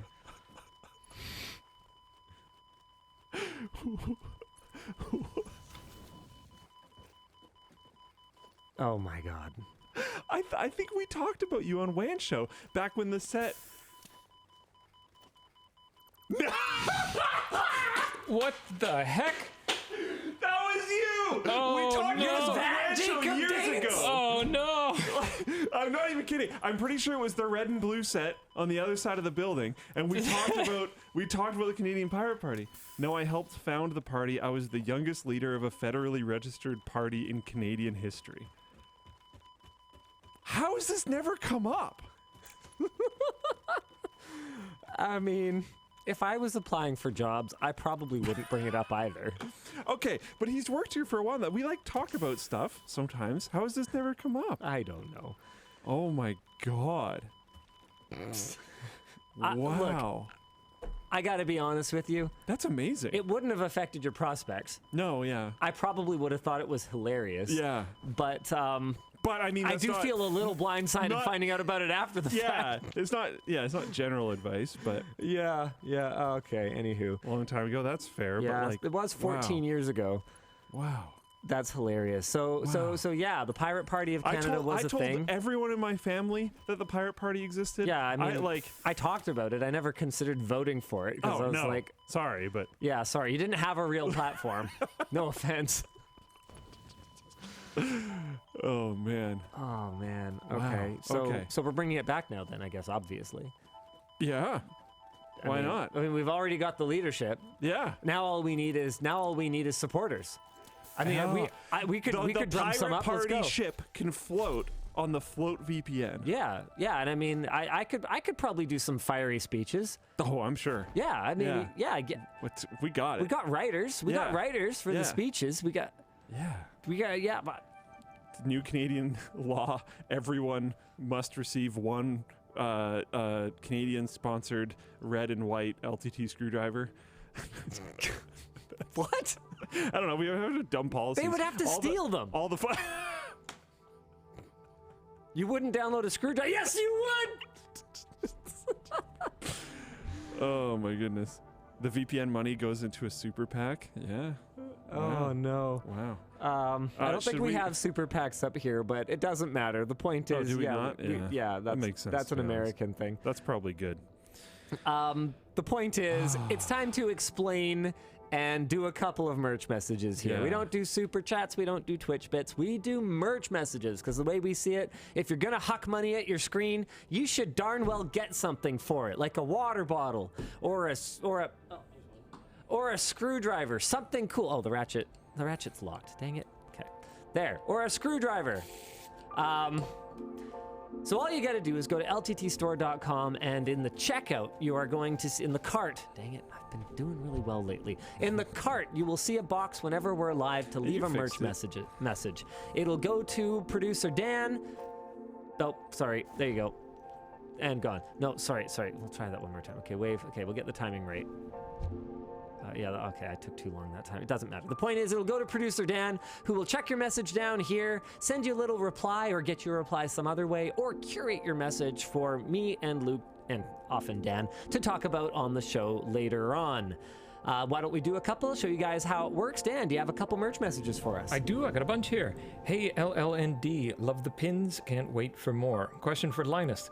You did a video on autonomous lawnmowers a while back. Any updates on living with it, or was it a gimmicky waste of time? I wouldn't describe it as a waste of time, since the whole point is that it doesn't take as much time, but I would describe it as not a great use of money at the moment. I think that in that sponsored video, I feel like we did a pretty good job of showing the results, which I think allowed people to make decisions. We read through the comments on that video. I'm always kind of looking for I'm always kind of looking to make sure that our sponsored content hits all the beats that the sponsor asks for, while also not misrepresenting the product to our viewers. So we hit all the beats, and I read through the comments, and people had a pretty good understanding of how well things went, because we did a very real-world demonstration. And honestly, the sponsor was happy with that. They were actually really great to work with. We would work with them again. We showed a real-world result where we real-world set it up and real-world freaking ran it, and it did as well as it did. And for certain lawn configurations, I could see it being a time saver and maybe even worth the money. For mine, not even close. It just didn't make sense. The lawn that we showed you guys in the video is actually at my old place. And it's just too irregularly shaped. It was a little odd. Do you think it would do better at your new one? I kind of feel like it would. Maybe. Definitely a maybe. Definitely maybe. Yeah. Yeah. But one of the challenges is that it's only really ideal if you have one contiguous lawn space. I have like a super small front lawn, and then like an extra super small, like, I don't know, like 15 square feet or whatever, like little tiny sliver that if I don't mow, then like the neighbors will be like, you. And in order to do that, I would have to pick up the thing and put it there, at which point I have to kind of ask myself, well, why am I bothering? I might as well just start up the lawnmower, right? So, I don't know that I would do it at my current place either. I think that in another 5 to 10 years, we could reach a level of advancement in the mapping, and because you're not going to be able to go on just one alone. So I don't think you're going to get by on just vision. I don't think you're going to get by on just mapping. I think you need a perfect harmony of mapping and vision, and I think in another 5 to 10 years, we could get to the point where you'd have a product that's just press a button and it goes. You don't even think about it. But right now, I just don't. I just don't see it as making sense. Someone's asking if I want to test the Husqvarna RoboMower. Yeah, I saw enough. I saw enough so far. I just don't think it's there yet for me. If I had a super simple lawn, I could like the Langley house. That little like postcard size thing in the back. Yeah, if I just never had to think about that again in my life, I could see that being kind of practical. Then again, there were stairs. Never mind, I forgot about the stairs. Nope, I take it back. There were stairs and then another small patch, and then you still had the lawn in the front.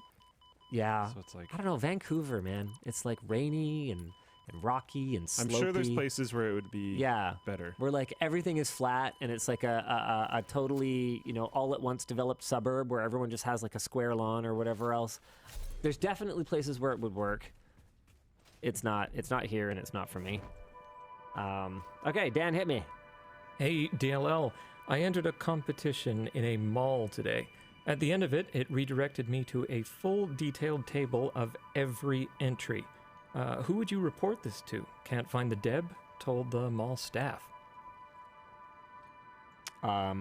It's definitely not legal, but I don't think we've ever talked about this on the show before. Something that is illegal, but how difficult it is to report something like this. Who does it go to? Who would care? If you were to what, like call your hold on. Yeah. Maybe we have to go back into the wording, because is it illegal? Like, was this person sent this stuff, or did they find a way to gain access to it? At the end, it redirected them to a full detailed table of every entry. Whoa. Yeah, it's super bad. It's probably not intentional, but that doesn't change the fact that you actually cannot do that. Yeah. Sheesh. But I don't know. I suspect if that was in Canada, I could figure it out. It is in Canada. Someone found it for the UK. I suspect if it's in Canada, I would look up the Can Spam organization, whatever, and I bet you if they were the wrong group of people, that they could get you to the right group of people relatively quickly. Because I suspect it would be a related group. Yeah, if you can't find the dev. I mean, I don't know. I don't have too much detail, so I don't know if this was a pop-up kiosk where they filled out a survey and then it's gone. Yeah. Or if it's like part of the the navigation touchscreens that they have in some malls now, and after you navigated, maybe it's a little survey or something like that. Maybe it's a permanent fixture. If it's a permanent fixture, I think that there's a solid chance that you can pin down the mall for being responsible for it. But if it wasn't the mall itself who's running the thing, I mean, good luck. I appreciate you trying to do your civic duty and get it sorted out somehow, because obviously this shouldn't stand as it is. But I'm going to be honest with you. I would probably... I would try to contact the dev before I did anything else personally. I would probably reach out to the mall first. I would. So say, yeah, who were those guys? Yeah, if you can't find the dev, I would reach out to the mall, and I personally they did that. They told the mall staff. Sorry, I missed personally would not just tell them. I would more or less demand to know who it was, because I would not trust whoever I told to actually follow through with it. Yeah, that's fair. And then I would make sure that I could get in contact with the dev and then give them the opportunity to fix it. I mean, it's very likely they don't even know. Yeah, that wouldn't surprise me at all. So make sure that they at least know and have the opportunity to fix it first. But yeah, that sucks. Next one. Oh yeah, want to pick one? Wasn't that only one merch message? Oh, that was a merch message. Is that Jessica? Oh, hello. Are you? What is this? Are you still here? Because you. No, I have comedy business in Surrey. You have comedy business in Surrey. Comedy business. I mean, is that a what's the word for the contradictory thing? You would know that, not oxymoron. Oxymoron. No, I think there's a different one. It might be an oxymoron. I think it's oxymoron. Oxymoron versus contradiction, antithesis, paradox, juxtaposition. Yeah, oxymoron. That's the one. Hey, thanks. You must be a writer. Okay, well, why don't we do your bit then? I would love if we did my bit. Okay. Can I be audible? Yeah, why don't you take Dan's spot? Dan doesn't need it. Okay, get out of the way, Dan.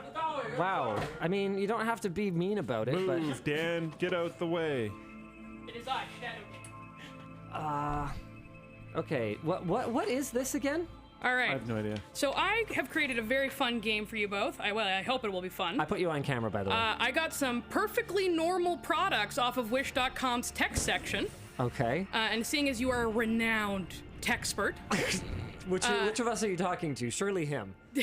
Both of you. More so than me. So you and Luke will obviously be able to guess the purpose of these products. Oh. Wait, have you been on WAN Show on video yet? I have not. Okay. Well, briefly during the expo. Okay, cool. So, this is Jessica. Hi. Okay. She's just writing for the WAN Show. She produces the doc. Yeah. Along with Riley, I believe. Yeah. Okay, and so, sorry, wait, what are we doing? I'm giving you're having a game. There's no notes about it. Oh, I keep Stop searching. I looked through for notes as well. She's watching me look for the notes. Okay, all right, fine. The notes are a reflection of my vision. Stop looking in there.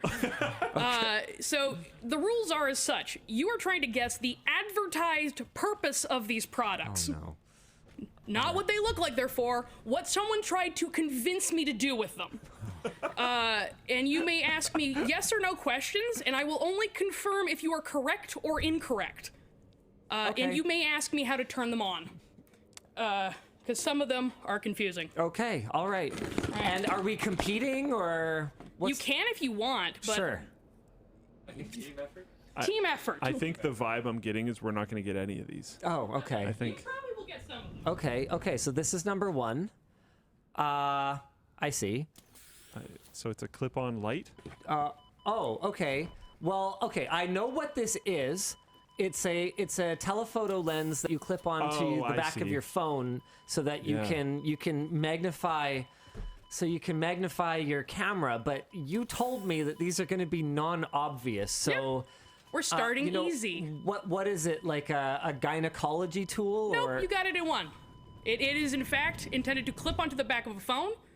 It doesn't work. Oh. Well, can I? Wait, so we got it right though. Oh, okay. So do we get a point for that? You get a point. Okay, go team. Yeah. Team. Can I try to use it? Yeah. I mean, is that a thing that's part of this game? Sure. Go So for I got my Note 9 here, trusty Note 9. Okay, hold on a second. Let's just look. Let's just use my eyeball to. Does this even allow light through it? There's a cap on it. No, there isn't. It does allow light, but not much. Okay, one moment, please. Oh, goodness.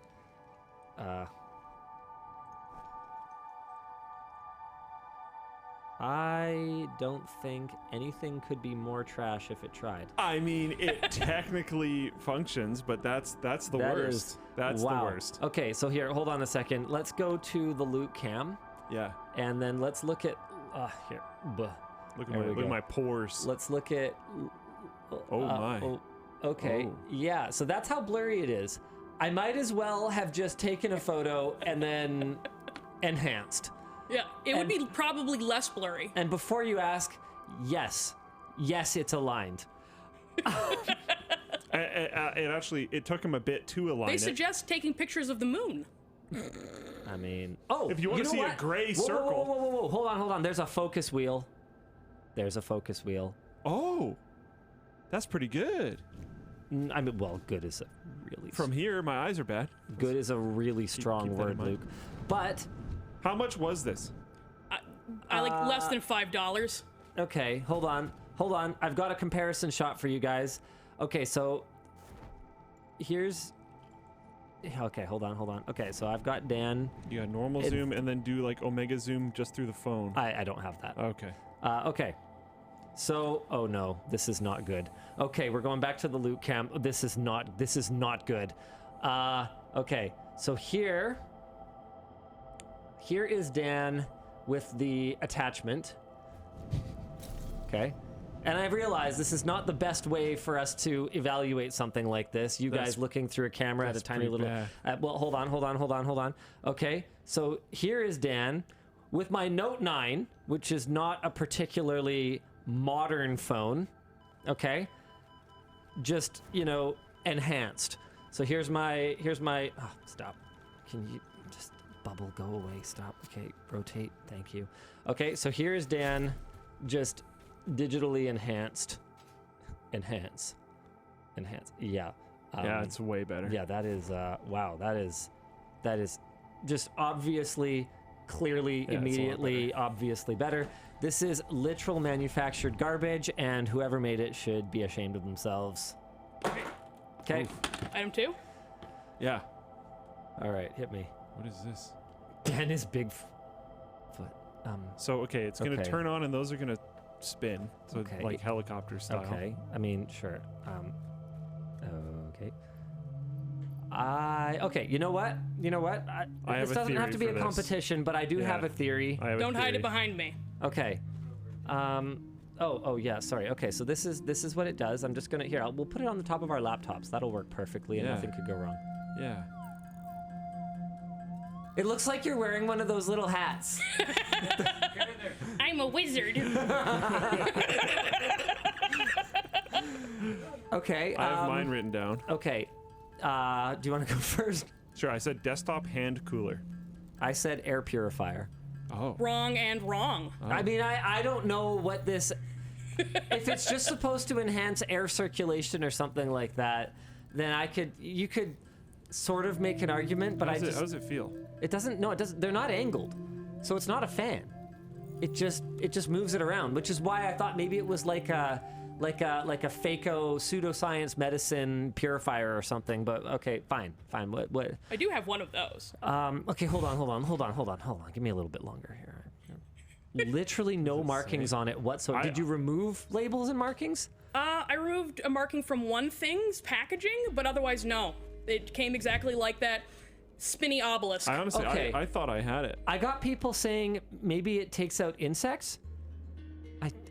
Really? I doubt it. No. Hold on. Laundry rack. Okay, stop. Why am I even looking at Twitch chat? Let's look at the 5G blocker. Okay, we've clearly jumped the shark at this point. Hey, someone in Floatplane's chat said motion sensor triggerer. You might need that. Motion sensor triggerer. Does it his house with his junky lights? Does it? Oh, thanks for that. my lights often turn off. On that, okay, maybe it's something for like work from home. Like maybe it just moves in your webcam and makes your employer think you're sitting at your desk. Okay, you know what? I don't know. Okay, Jessica, but it's battery powered. It would run out of batteries. It doesn't even have a wall plug. Yeah, Sadly, I must give a point to Twitch chat. It is in fact intended to keep bugs off of food. Whoa. Oh. Okay. All right, go Twitch chat. Apparently. For picnics. Okay, all right. You know what? Put a thing over it. Well, I mean, why do that when you could buy half a dozen of these and have them all over your table to whack your hands? Dude. Someone said they work well, but why don't you just put something over it? Okay, all right, okay. What's next? Actually, multiple people are saying they work well. It's the only one of these products I would actually use. Oh, okay. All right, hit me.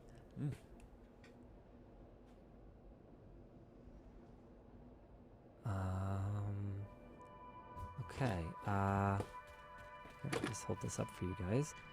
It's clearly an LED. Yeah, LED on like a at the end of a Is that like flexible pinch clip or something? Thing. Pinch clip. Like, wait, what's the box? Is it just batteries? Nothing else? This appears to be a motion sensor. Okay, on the back. Correct. Okay. But I see it's a light went on when I did that. I thought, did a light go on? It'll also turn on if you set it down. If I set it down, how do I set it down? It doesn't have an obvious. It doesn't have. Wait. If you set it down on its face. Wait. No way. You put it on the top of your. You put it on the top of your bed, and then it's a reading light. No, wait, because the motion sensor would be facing up. Okay, now hold on, just a gosh darn second here. Hold on. Set it. How do I set it down? I don't. Here. Okay. Here's why I'm so confused. Because this side, see, this side is curvilineared, so this is clearly not the bottom. This side is flat, right? We got a flat side, but this is not the. Don't worry about it. But this side, but it has this like thing sticking out of it. So unless it hangs off of the edge of something, it hangs off the edge of something. But it doesn't. Here, one sec. Can we? She said put it down. Is it on? But how do I put it down? I mean, well, you can't. I know chat can't see it there. People can't even see it But I want there. to see if it was even going to work. Okay. You said we could ask you how to turn it on, right? Yep. How do we turn it on? Set it down on its bulbous face. On its face? On its face? What? That can't possibly. It will turn on. Wait, but is it when it Is it a rocks light back and sensor? forth? It is a light sensor. Why would you? That's why she said if you put it down, it turns it on, because you're covering the light sensor. So that's not actually how you place it when you're practically using it, I think. So where on earth would you put this? So when it's dark, it turns on. Why? Is it for the reading thing that I said, or is it something? It is not for reading. Oh, it's not for. There we go. Wait, it's just okay, a so little. it was off. You have to press the button there. Now if I do this, the light turns on. And it's a blue very not bright. Yeah, it's not bright and at it's all. Blue or teal or something. So danger! Your light is off. I can tell the f***ing light's off because it's dark. Okay, now hold on just a gosh darn second. Wait, blue toilet light? What? No, that can't be right. Shut up, chat. Motion sensor toilet Why bowl did light. it went green Wait, for a second? Toilet bowl light? It is in fact a motion sensor toilet night light. So for bathroom, I think though, not the toilet It itself. hangs off of your toilet, and it makes your toilet glow. Wouldn't it get like pee on Really it? gross. Wouldn't it? There's nothing to keep It hasn't there. been used, if that helps. It's gonna fall in. Look, it's green now. Yeah, it goes under the seat onto the toilet bowl. That is under the seat. Terrible. But then your seat's gonna be rocking onto one side. You hang it. Like you bend the thingy, and the light points in, Oh, and the goes battery like- part is on the outside. It goes like this. I hate it. I hate everything about it. So this is on the Why would I outside of the want the- toilet bowl. why would I This is on want- the inside of the toilet bowl. No. Why would I want And then you the... can inspect your legendary poops. Why would I want the nighttime light in my bathroom to glow out of my toilet bowl? Because you got That's gonna be covered by my giant white butt. You gotta Like send, that's not useful. You gotta send pictures of your poetry-worthy poops to your partner. in various colors. Sometimes blue. Sometimes. I think it would be very aesthetic. Instagram would love it. Aesthetic. You could write a Twitter. Okay. It often just doesn't work. I hate it.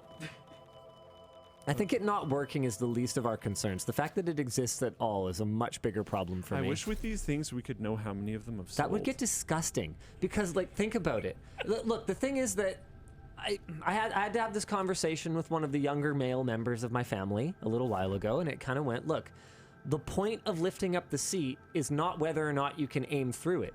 It's whether it's going to take any splash damage. Okay?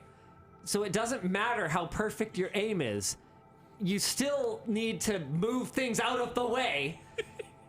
This is guaranteed to get absolutely disgusting, and you have to, like, manhandle it to get new battery. 3 AAAs? I'm going to spend a fortune. Watch it so I can see my poop better. Like, this is ridiculous. It's a defecation enhancer. That's the new name on Wish. Defecation enhancer. All right. Okay, hit us again. All right. I have no idea if this segment is good or bad. Oh, well, this is one of those games. Mode? This is one of those games This where is a shock game? you get zapped. I don't. So is it like a Russian roulette shocking game? Ah, got it in one. Oh, okay. I mean, do you want to play? I don't know why it has suction cups. So that it doesn't move when people are like, you know. So you can suction it to the table. I mean, should we find out how much it hurts? If you want. I feel like that's not. Want is such a strong word, Luke. It's the WAN show. We can if you think it will enhance the viewer experience. I mean, I think there's no doubt that it'll enhance the viewer experience. Okay. So are they both of Are these you joining us, flashing Dan? red? No. Oh. Oh, jeez. I had a little. Oh, because it's covered. Okay. I mean, why are we doing this? I don't know. I'm not excited. This is the world's most pointless game. Click on the switch. I already did. Okay, start.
press start. I did. He did. It's rouletting.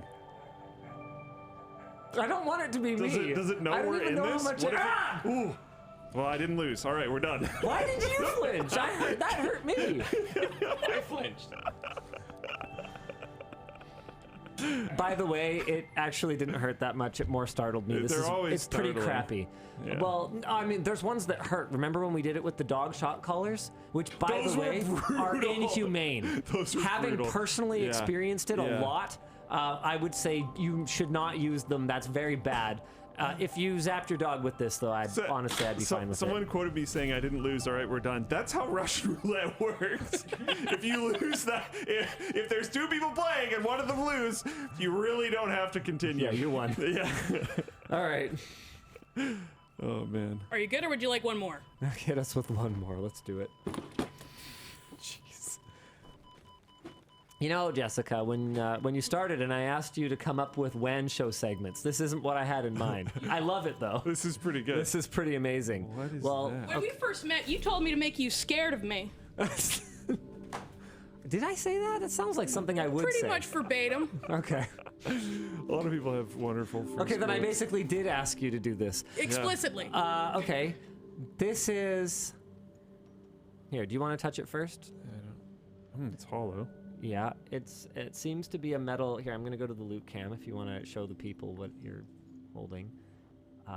It's sort of irregularly shaped. I think it's symmetrical, but it's like kind of... It reminds me of what like a cheap, crappy, mass-produced pet rock might be. Like a digital pet rock, like it's metal. Like it's not... Okay, that's helpful.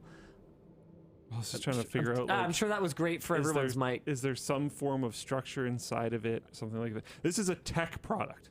It was listed under tech products, yes. Here, can I see it again? I mean, I'm not. This is not a real guess, but it wouldn't surprise me if someone marketed it as like an ESD, ESD stone. Just hold this and it, discharges your ESD or something like that for working on tech. Like, obviously, that would be false. That you can watch the recent collab we did with Electroboom, where we completely debunked any ESD anything that doesn't attach to an outlet. People have like told me in chat what they think it is, but I would have never guessed that, so I'm not going to say it. There's like no shot I would have guessed that. Someone guessed steel soap bar. I mean, People said garlic soap. Garlic soap? I mean, it's not garlic. Doesn't smell like garlic. It smells like stainless steel. Like Yeah. It is, in fact, stainless steel soap. It doesn't work.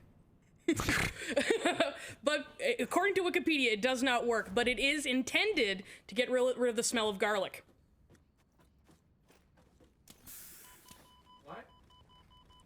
What? I don't know. So we're just literally taking metal and just putting it in a shape, and I mean, that's brilliant. If you making just claims wanna about its scam magical a bunch of people for magical money. properties. I mean, the thing is that like there are real metal properties that are kind of like that. Like silver is antimicrobial, for copper. There's some other copper ones too. as well. Yeah.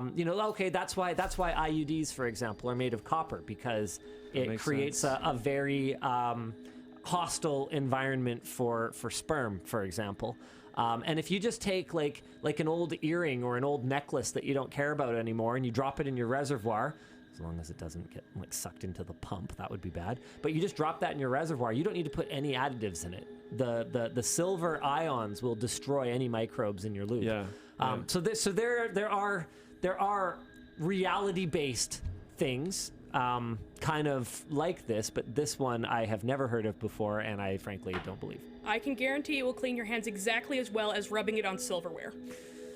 Just the knives in your Might your actually kitchen. be worse if you get tarnish, silver gunk all over you. And because actual silverware, if it's actually made out of silver, would actually have antimicrobial properties. Oh, that's true. So fake silverware. Maybe not as well. Yeah, there we go. Yeah. Okay. But it will be healthier than pewter. So. Top Gear 1224 in Floatplane chat asks, copper, yet you had growth in whole room water cooling. Because the thing with copper is that it's not nearly as effective as silver as an antimicrobial ion or whatever. And number two is that wasn't microbes. That is a very common misconception about the downfall of whole room water cooling. It was not stuff growing in the loop. That never happened. What happened was I bought a stainless steel reservoir tank from Princess Auto that was not stainless steel. So what you saw in all the blocks was rust. The reason that I said in the video it must be microbes was because there wasn't any iron in the loop that I knew of. So that's how that whole thing went down. It was just rust in everything. That's why it also couldn't be cleaned. If it had been microbe crap, then we could have scrubbed it off, but it was rust and it settled into everything and it stained it all. It was awful. No, awful. okay. To address someone saying in chat, we don't think everyone has actual silverware, but if you say silverware... Yeah, who has silverware? I don't have silverware, of course not. Who would? Yeah. Or maybe if you inherited it. Like, does anybody even make silverware? If you say silverware, then you should... Yeah, I don't know. Can you still buy real silverware? I'm 100% certain you can. I guarantee you someone makes it. Silversuperstore.com. Okay, hold on. The Sterling Silver Advantage. Oh, okay. So manufacturers like Reed and Barton. This is, yeah, exactly. Gorham. Yeah. Wallace Silversmiths. Lunt. Christoffler.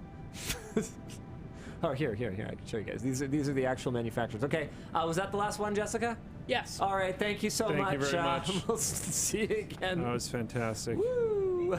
Your scripty thing. Some very surprised amount of people said that one works. Okay. Yeah. And people were saying that at certain barbecues and stuff like that, it is not very practical to actually put covers on your food. So they use those things, and apparently it's like actually a thing. So, all right, that's cool. I've never been in that scenario. I've always been in places where you can just cover it. Whoa! 5-piece? What the f***? Silver is not worth that much money. Like, we talk about, Are those like handcrafted? Are those like Smith? Okay, we talk about silver and gold in the same sentences. Isn't that 5 place settings? But by comparison, no, that is a single That's place one setting. What? 5 pieces. Yeah. I need that fly thing. One soup spoon. $4.20. Nice. Nice. What the fuck? So, I suspect these are solid silver. Yeah, but still. And I suspect these are like smithed. I bet you there is silver plated, mass manufactured, that are probably cheaper. Silver's not that flippin' expensive. Hold on. So Conrad said earlier, sorry, I just find this very funny. Conrad said earlier, I have silver cutlery, and then you showed that, and he says, in hindsight, I no longer believe I have silver cutlery. It's probably plated, which still like counts. This is probably like I don't know brands, so I'm gonna say Tiffany. Like, you know how Tiffany, cool. You know how Tiffany jewelry costs, $4,000 or whatever for a tiny little like diamond solitaire. That's even if we believe the bullshit value of diamonds that the diamond industry would have us believe is still only worth like $150. Yeah. So we may very well be looking at the like Tiffany version of what silverware costs. Because here, hold on a second. Hold on a second. So what's like man, I don't know. I don't really do metals speculation. So someone in chat said $23 something cents for an ounce of silver right now. For an ounce. Okay. So how many ounces of silver in a fork?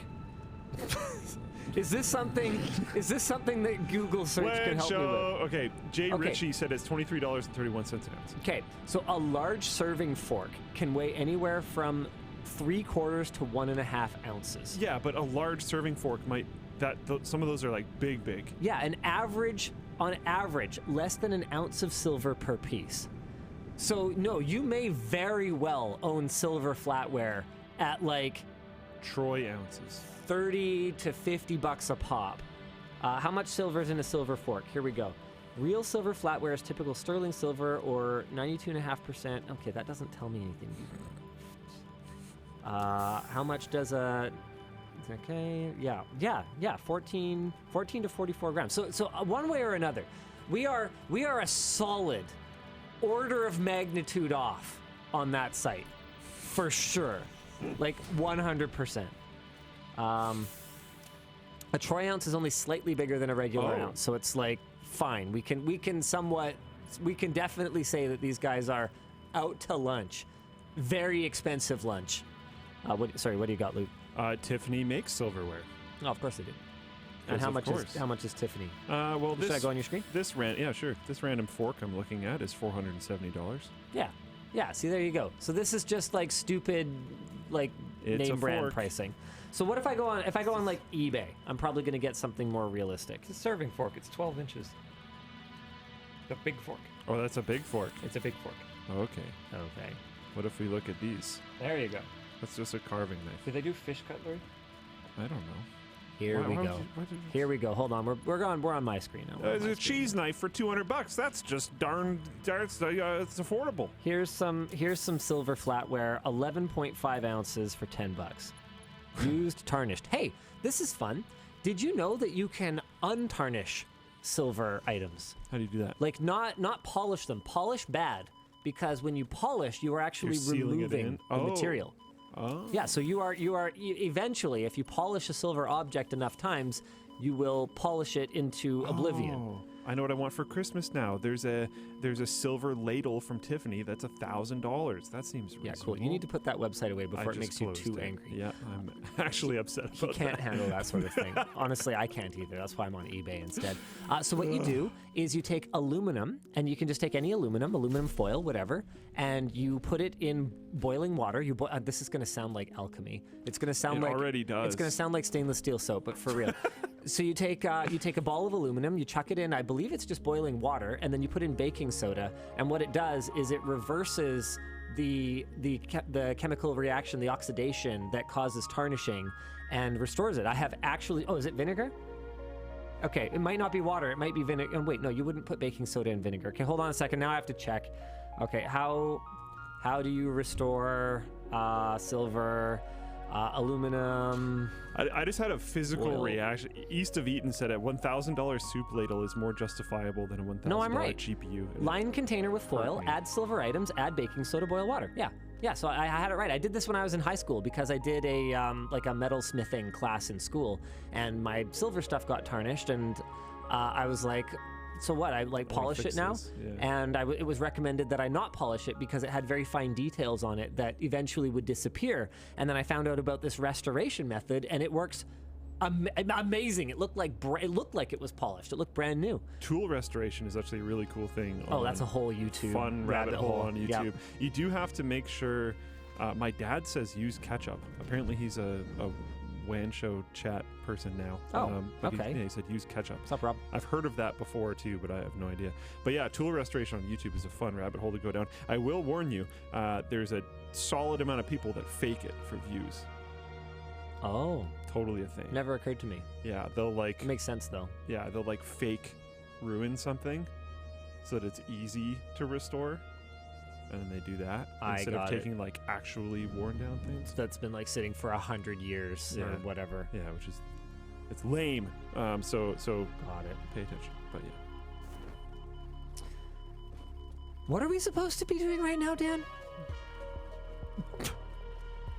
Okay, why don't we do sponsors? All right, the show is brought to you today by Metadog.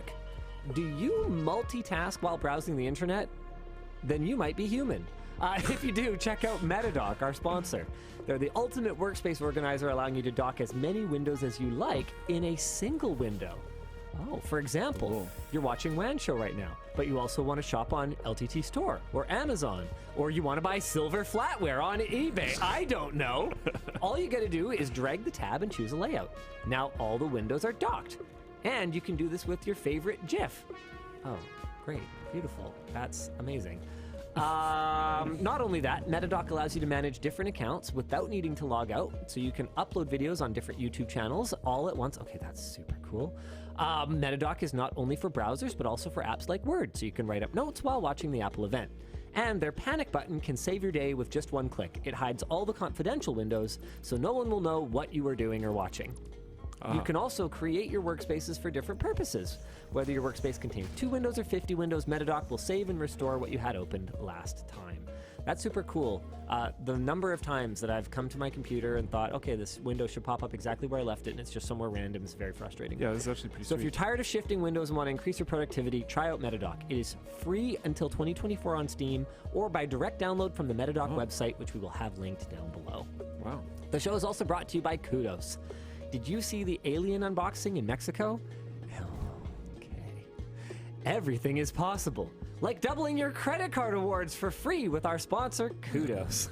Kudos is a free browser extension that helps you earn more when you shop online. For instance, if you usually earn 3% from your credit cards on sites like Booking.com or Sephora, you will now get 6% back with Kudos. It's basically free money that you never knew you had. But that's not all. Kudos helps recommend the best card to use on every purchase anywhere you shop online, so you can maximize your rewards.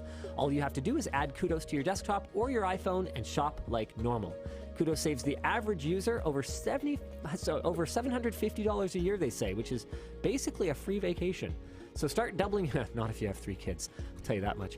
So start doubling your credit card rewards with Kudos by using code WHEN and get Kudos for free at joinkudos.com/WHEN, which we'll also have linked down below. Finally, the show is brought to you by Ridge Hennessy. There's something big that you shouldn't be proud of. Your wallet. It's not only bulky and uncomfortable in your pocket, but it's also visually unpleasing. Get rid of it and meet the Ridge. They redefined the traditional wallet with compact and stylish designs. Their wallets can hold up to 12 cards, plus they've got room for cash with either a money clip or an elastic band, and they have over 30 color and style variations, so there's something for every taste.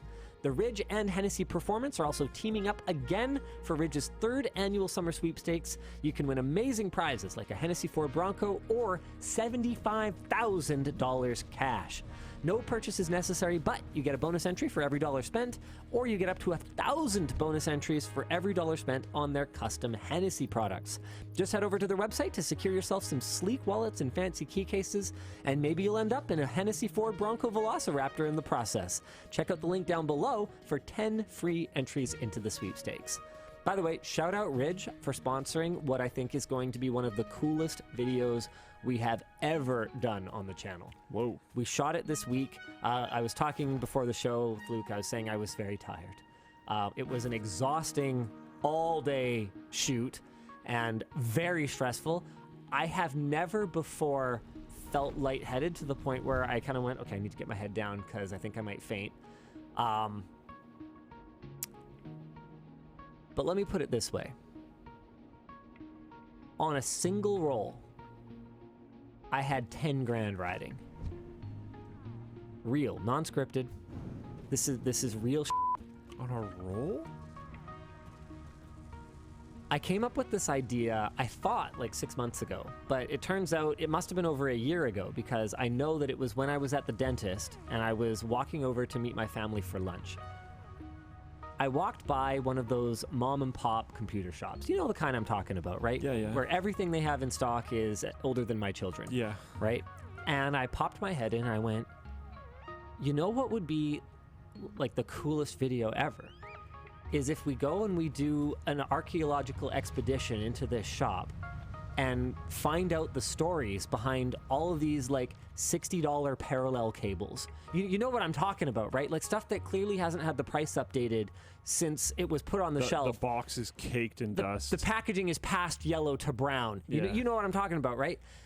And I thought, well, okay, yeah, but we don't want to just go in and trash on a small business. What's a way that we could make this a feel-good story? What's the way that we could make this a win-win for everybody involved? And I came up with the idea of buying it all.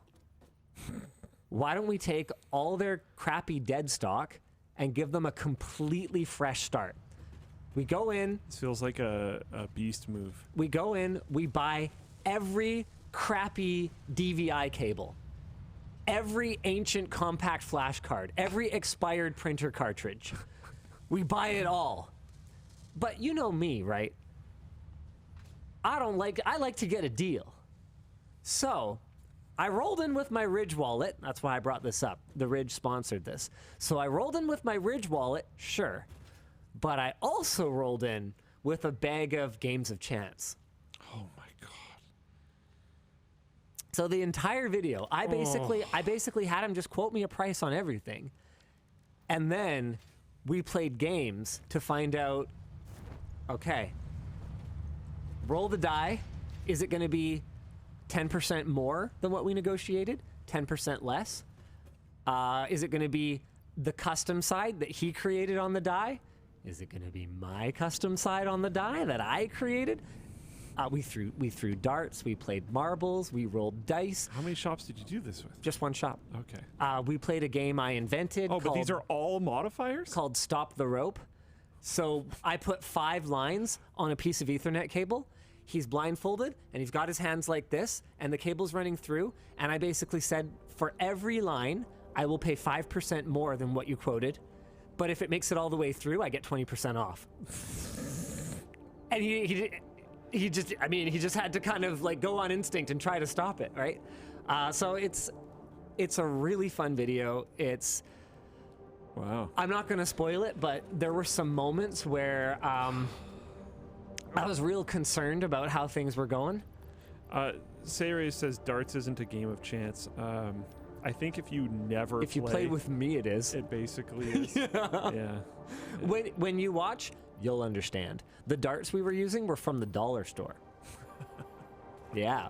And that dollar included the board. You know, and 4 darts. Actually, it might have been like $5 or something, but trust me, it was not. Just because you play darts doesn't mean you could throw those.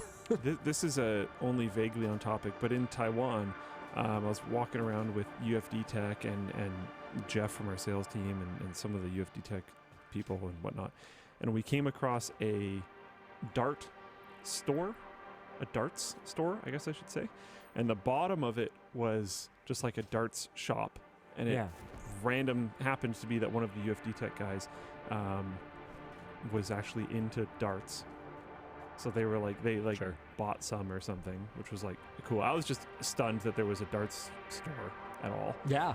And then they were like, okay, do you want to go throw them now? And we were like, what? And there was stairs that went upstairs. So we went up into the upstairs area, and the entire upstairs was just a whole row of machines that were dart throwing, internet connected global like tournament machines. So you can play locally, or you can play online against other people that are playing at the machines. There's a whole bunch of different modes, and if this was around here, the bottom of the store would maybe have 1 customer in it, and upstairs would be empty. No, this is in Taipei. The bottom of the store had like 6 different people shopping all at the same time, and the upstairs was full. There was no extra lanes. Every single one of them was full, and it was actually like just a really wild time, and they were good. Yeah, it was pretty wild. But anyways. Atomic Age Ace asks, you better have float plane exclusive for this video. I'll be surprised if there isn't more than one. We shot all day. Yeah. And it's going to have to be edited down into like, do you have like at most a 25-minute video, right? Like we're going to leave so much on the cutting room floor. And the guy was such a character, which you'd have to be. He's been running it over 20 years, I think. Wow. Yeah, like they've been around, man. They've been around. Think about it. Think about what the PC industry was like 20 years ago compared to today. How much has changed in that time? There's been feast, there's been famine. Guy's been through everything, and it ended up being a really feel good video. I had a really great time working on it, and that's cool. Yeah, massive shout out to Ridge for sponsoring it. I feel like this is going to be, if we were to make. I don't know if you can make a series out of something like that. Maybe not. Maybe one time is enough. Speaking of series, have we talked on WAN Show about a series that we're potentially going to bring back? Oh. I think it was very lightly mentioned, but very non-committally. I don't know if you want to push that forward even more.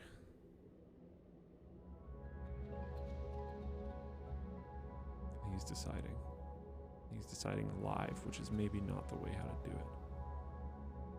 But I think me saying that makes him want to do it more. All right. Dramatic tension. Oops. Luke, you're part of the problem. All right, we're going to do it. Scrapyard Wars 9 is officially being shopped for sponsorship right now. Once we've got that locked in, we're going to move forward. It's going to be, I won't tell you guys too much because there's a gimmick that I'm actually personally really proud of. I think it was my idea. Maybe it wasn't. I raised the concern. In which case, I'm proud of my team. I think you raised the idea. Okay. I'm really proud of either me or my team for coming up with this idea, because the gimmick, I think, is going to rejuvenate is I think the right word. You think so? I think it'll rejuvenate it. I think it's going to be back to basics in a way that you guys are going to be really happy about, but also something new in a way that I think is going to be really fun. That's what I'll say. I don't want to spoil the gimmick, but yeah, we can't spoil the gimmick. Yeah, I think we gotta at all right, least. I won't talk about it now. I want them tuning into the first part having no idea what the gimmick is, because it's going to be one of those they did not, no way moments, and I'm really excited for it. But yeah, Scrapyard Wars is coming back. I think the timing genuinely makes sense. I think so too. Because with a big part of the reason why we stopped it, one, we did too many too close to each other, and the gimmicks were getting kind of not great. It was getting kind of contrived, and especially it didn't help that everyone's got to have the right mindset. And I feel like we tried to create rule sets that didn't reward the right mindset to make a good Scrapyard Wars. I think there was a couple as well where not just the rule set leaned into that, but the budget was like just way too high.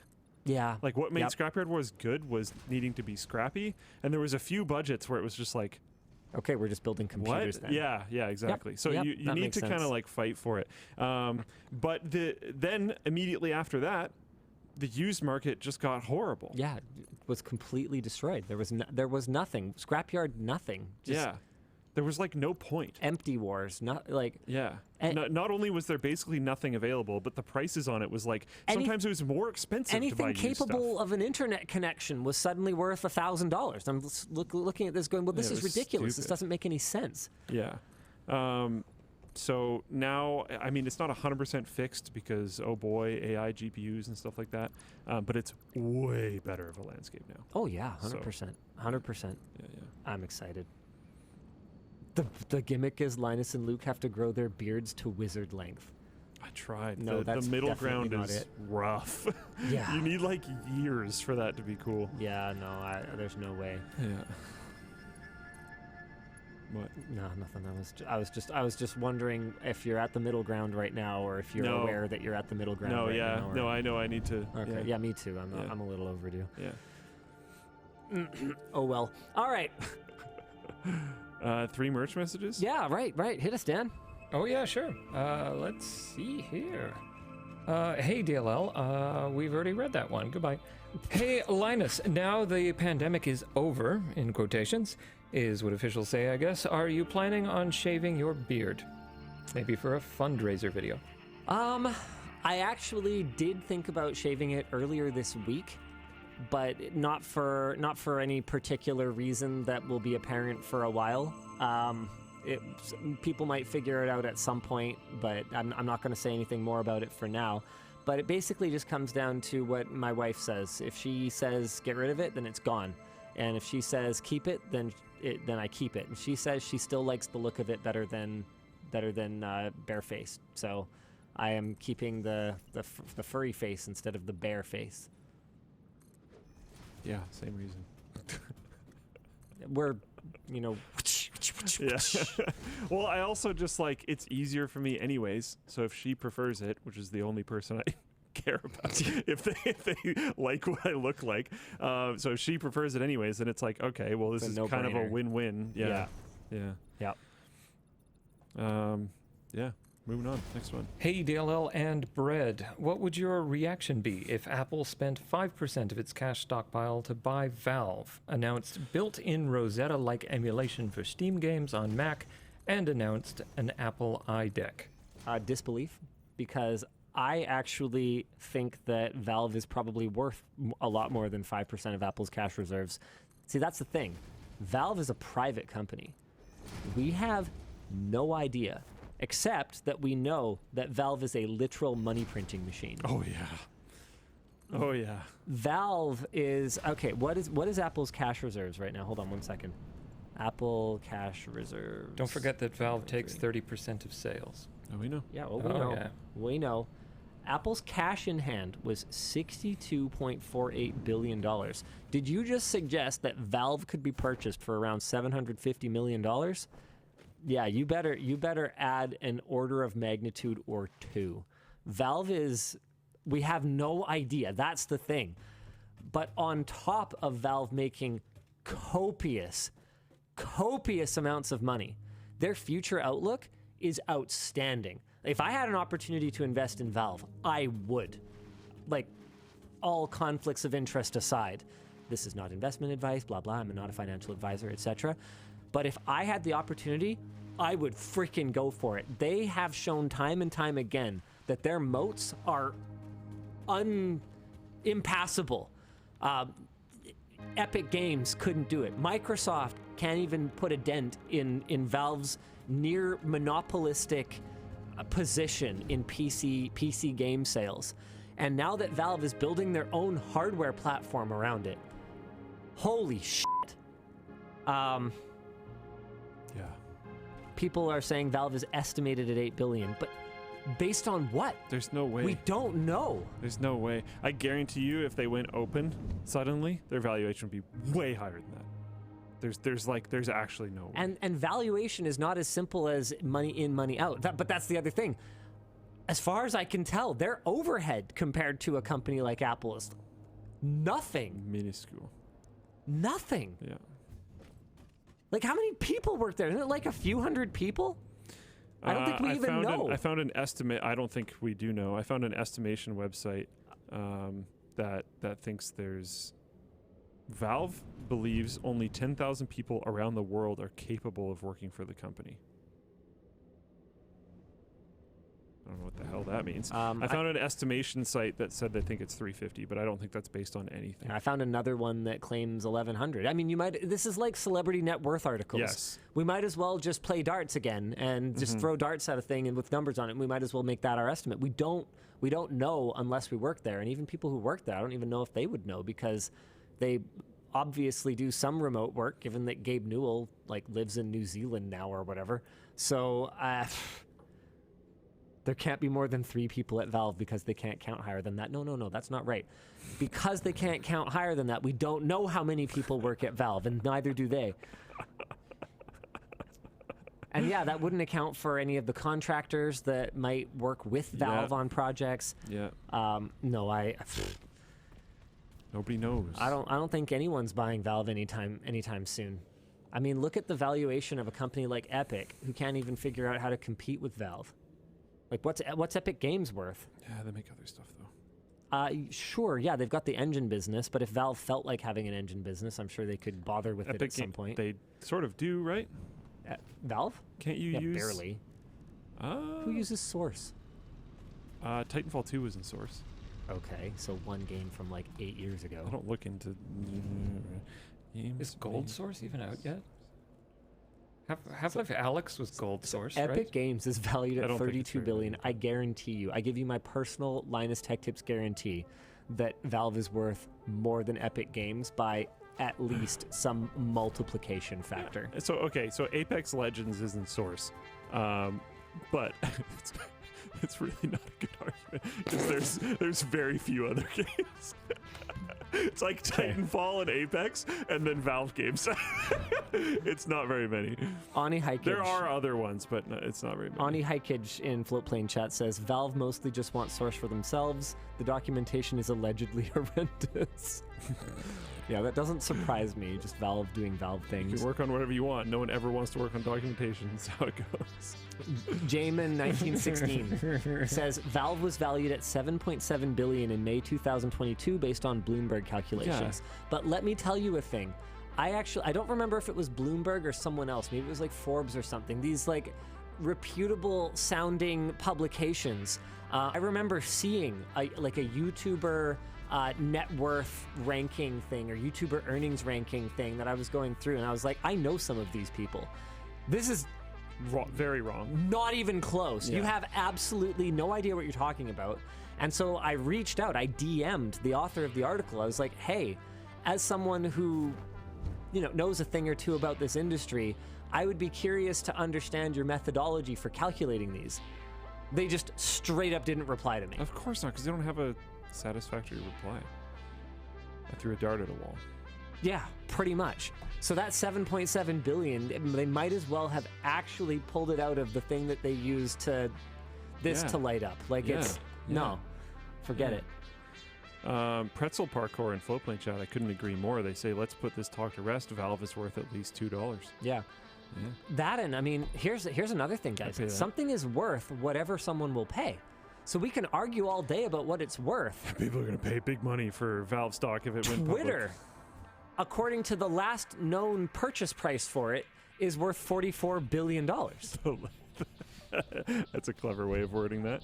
But that's the thing, right? So people can talk all day about what their sealed Super Mario Bros, is worth or whatever, right? But it is only worth whatever the next person will pay for it.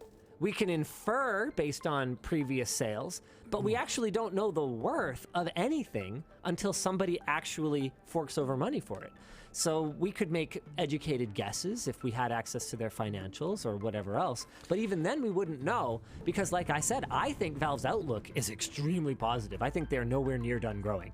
I don't think gaming is anywhere near done growing. I don't think Valve's and look at the capability or potential for broadening their business is anywhere near done growing. And if you were like a Disney-style corp, imagine the money printing machine releasing Half-Life 3 would be. Oh yeah. Yep. Like the potentiality. Or Half-Life, the cinematic universe. Yeah. Team Fortress, the movie. Yeah. Team Fortress, I'd go to that. I would too. It'd be awesome. Yeah, it'd be like Barbie movie, but Team Fortress. I used to watch I don't know. I mean, Portal has so much potential. Another Portal game. Another any game they've made except for Artifact. Any IP they own, basically. Except for Artifact. If you were to take like a, oh man, Valve doesn't even participate in like the mobile like whale harpooning space. Like if you were to take Valve IPs, do they? It's not mobile, but I'd say like CS:GO boxes and sure, but it's a completely different market. So right, you could get more from going from mobile for sure. I'm just saying because I knew people. You're right. 100%. Why not both? But and I agree. But some people are gonna be like, oh, they didn't. So I was just making sure. Like if they did some mobile what's that? If they did like a tiny tower, but you build an aperture, test facility, and it included all the typical Valve trimmings, people play the crap out of that. Yeah, absolutely. That sounds sick. I would play that. Right? Yeah. People would spend copious amounts of money on it. Oh yeah. So so that 12 billion whatever it was is just wrong. I guarantee it. It's completely wrong. If Valve was valuated at 12 billion, I'd just invest everything I have immediately. Yep. Again, not advice, blah blah blah, but like holy crap, because that's hockey sticking the second people realize how incredibly undervalued it is. Like, I don't know. One interesting thing, just because we're talking about Steam, this has been something that I've been paying a lot of attention to, actually. I've been checking it every day. Really? Which is the most played games on Steam, because it has the current players one. So it is interesting that Counter-Strike and Dota are like always here. Team Fortress 2, oh yeah, you can see it. Team Fortress 2 is like almost always in the top 10, which I actually found pretty interesting as well. But this little battle has been really interesting to watch, because Baldur's Gate 3 has been consistently winning for a while now. I think it took like 3 days after Starfield's release for Baldur's Gate to pass it again. And it's not even close right now. And it's not close. It's been roughly half when jumping down to Starfield for a while now. And Baldur's Gate 3 came out, like a month beforehand? In fairness, fans of the genre have been more starved for Baldur's Gate. When's the last time we got a Dungeons and Dragons-esque RPG? My understanding is the second Dragon Age sucked. there was a lot of criticism of even the first Dragon Age, that it was pretty normy. So you'd have to go all the way back to what, like Neverwinter Nights 2 or something stupid like that. There's a bunch of, one of the reasons there's why more indie ones. But like, and like you could say Divinity Original Sin 2. Okay. But not really. Is it kind of like Dragon Age Origins? I haven't played that one. So is it kind of like Dragon Age, where it's like kind of ish? Yeah. Whereas like hardcore D&D frickin' rules. I want my dice rolls. It's been a long time. Yeah, I think so. And that space has grown exponentially since then. And okay, a whole bunch of people are jumping on me. I didn't say any of the reasons why. I've just been saying it's been very interesting to me. People are saying it's on Game Pass. Game Pass isn't going to show up on Steam. Yeah, I know. I agree. I just find it very interesting. That's all. And the thing too to understand is we're looking at an apples to apples number, right? Luke is comparing the Steam numbers to the Steam numbers.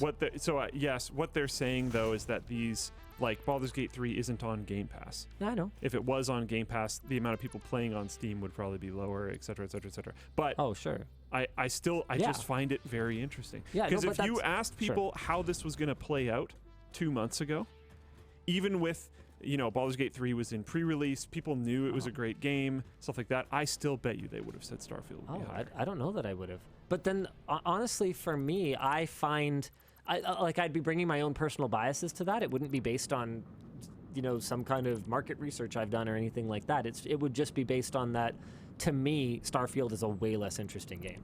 I'm just like, yeah, okay. Like I really, like, Starfield itches that part of my brain that Bethesda games have always itched. I love Starfield. Huge fan of it so far. Baldur's Gate 3, I think, is just, like, gonna be Game of the Year. It's an incredible game. Okay, maybe I'll have to play it. It's fantastic. Very good for co-op. Up to 4-player co-op. You know what I've been really disappointed by? Sea of Stars.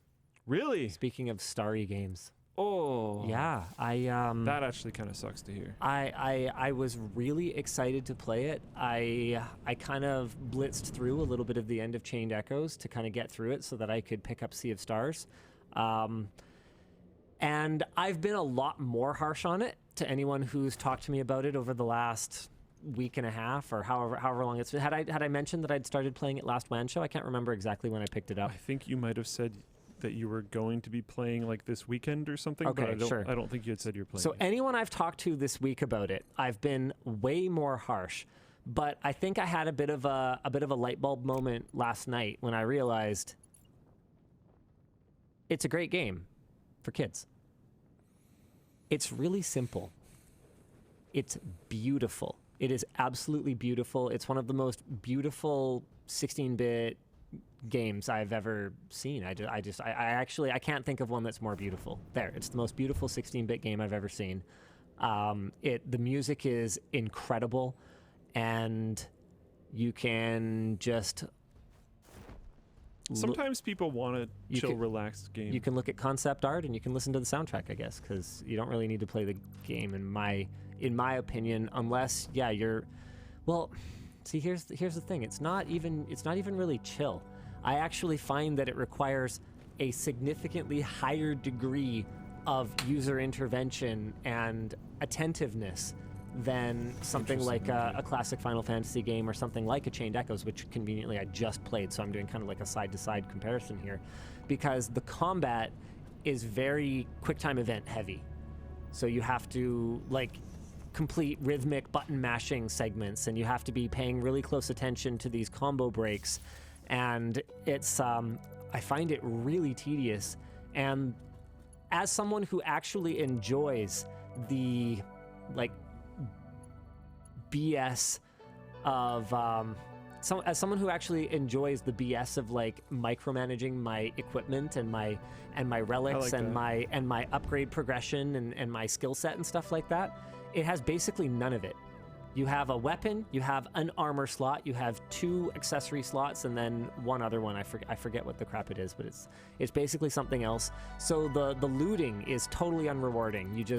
You might pick up a better I don't like one. when armor is one thing. You might pick up a better whatever, but there's no set combos. There's no status effects. There's no poison. There's no like burn. There's no like attack up, defense up. There's no buffs. How can you have like a combat system without buffs? Yeah, it's a little weird. There's weaknesses, but the weaknesses are sort of randomly balanced. I think they said one of the first patches is going to address some balance issues. I don't know exactly what balance issues they're going to address. But I also found the exploration really unrewarding. I had a segment last night because I was talking to David about it, where I was saying, yeah, I'm like actually kind of disappointed by it, where it sort of summed up exactly what my problem was with the game. You come to this door, and there's two like spots that you obviously have to put something in. And then what you do in order to open the door is you go and you journey like one screen over to the right, and you pick up a thing and you bring it back and you put it in the door. And then you go one screen over to the right, and then there's a little like ledge that you have to slowly scoot across. And then you get to a thing, and then you jump down a thing and you pick up a thing, and then you bring it back and you put it in the other side of the door. No puzzle, no fight. I have a just wasting my fucking time to open the door. I'm gonna avoid saying what it is because discussing it too directly is going to be a big spoiler for Starfield. But there's a thing that you end up needing to do multiple times, which it's like, you know, it's supposed to be this big epic moment. Yeah. Because of how the audio works and all this other kind of stuff, and you have to do it multiple times. But it's like identical every time. And the first time you do it, you're like, whoa, like what's the like puzzle I'm gonna have to do or something like that. Yeah. And then it's just incredibly like brain dead simple and also very tedious, and then you have to do it every single time, and it's like, oh man, that's... Okay. Yeah, people are already saying there's a mod for that. There is, but there shouldn't be. Yeah, I'm really glad you brought that up, because I got my first ultimate move in Sea of Stars, and 2 weeks ago, I would have said, I can't think of a single person who watched the summons in Final Fantasy VII and thought, what a great gameplay experience. He's mentioned this. I've never played Final Fantasy VII, but I know that apparently I'm going to hate the summons if I ever do. But I can think of one person, whoever the creative director is for Sea of Stars, because I kid you not, once you press Ultimate, you can basically like put down, I'm playing on the ROG Ally, so you can put down your game console, you can put down your controller, you can like go grab a bag of chips or something or a drink from the fridge and come back, and it might not be done yet. It is so long, and as far as I can tell, it's not skippable. Just stupid. Yeah. Just bad design that was bad when Final Fantasy VII did it like 20 years ago. Yeah, when did Final Fantasy VII come out, actually? Yeah, man, yeah, like 20 years ago. And so I... My thing with Starfield and Baldur's Gate 3 right now is I love both of them. They're both amazing games. Starfield, I could talk about my criticisms of it for a day. Baldur's Gate 3, I have one singular criticism for it. One.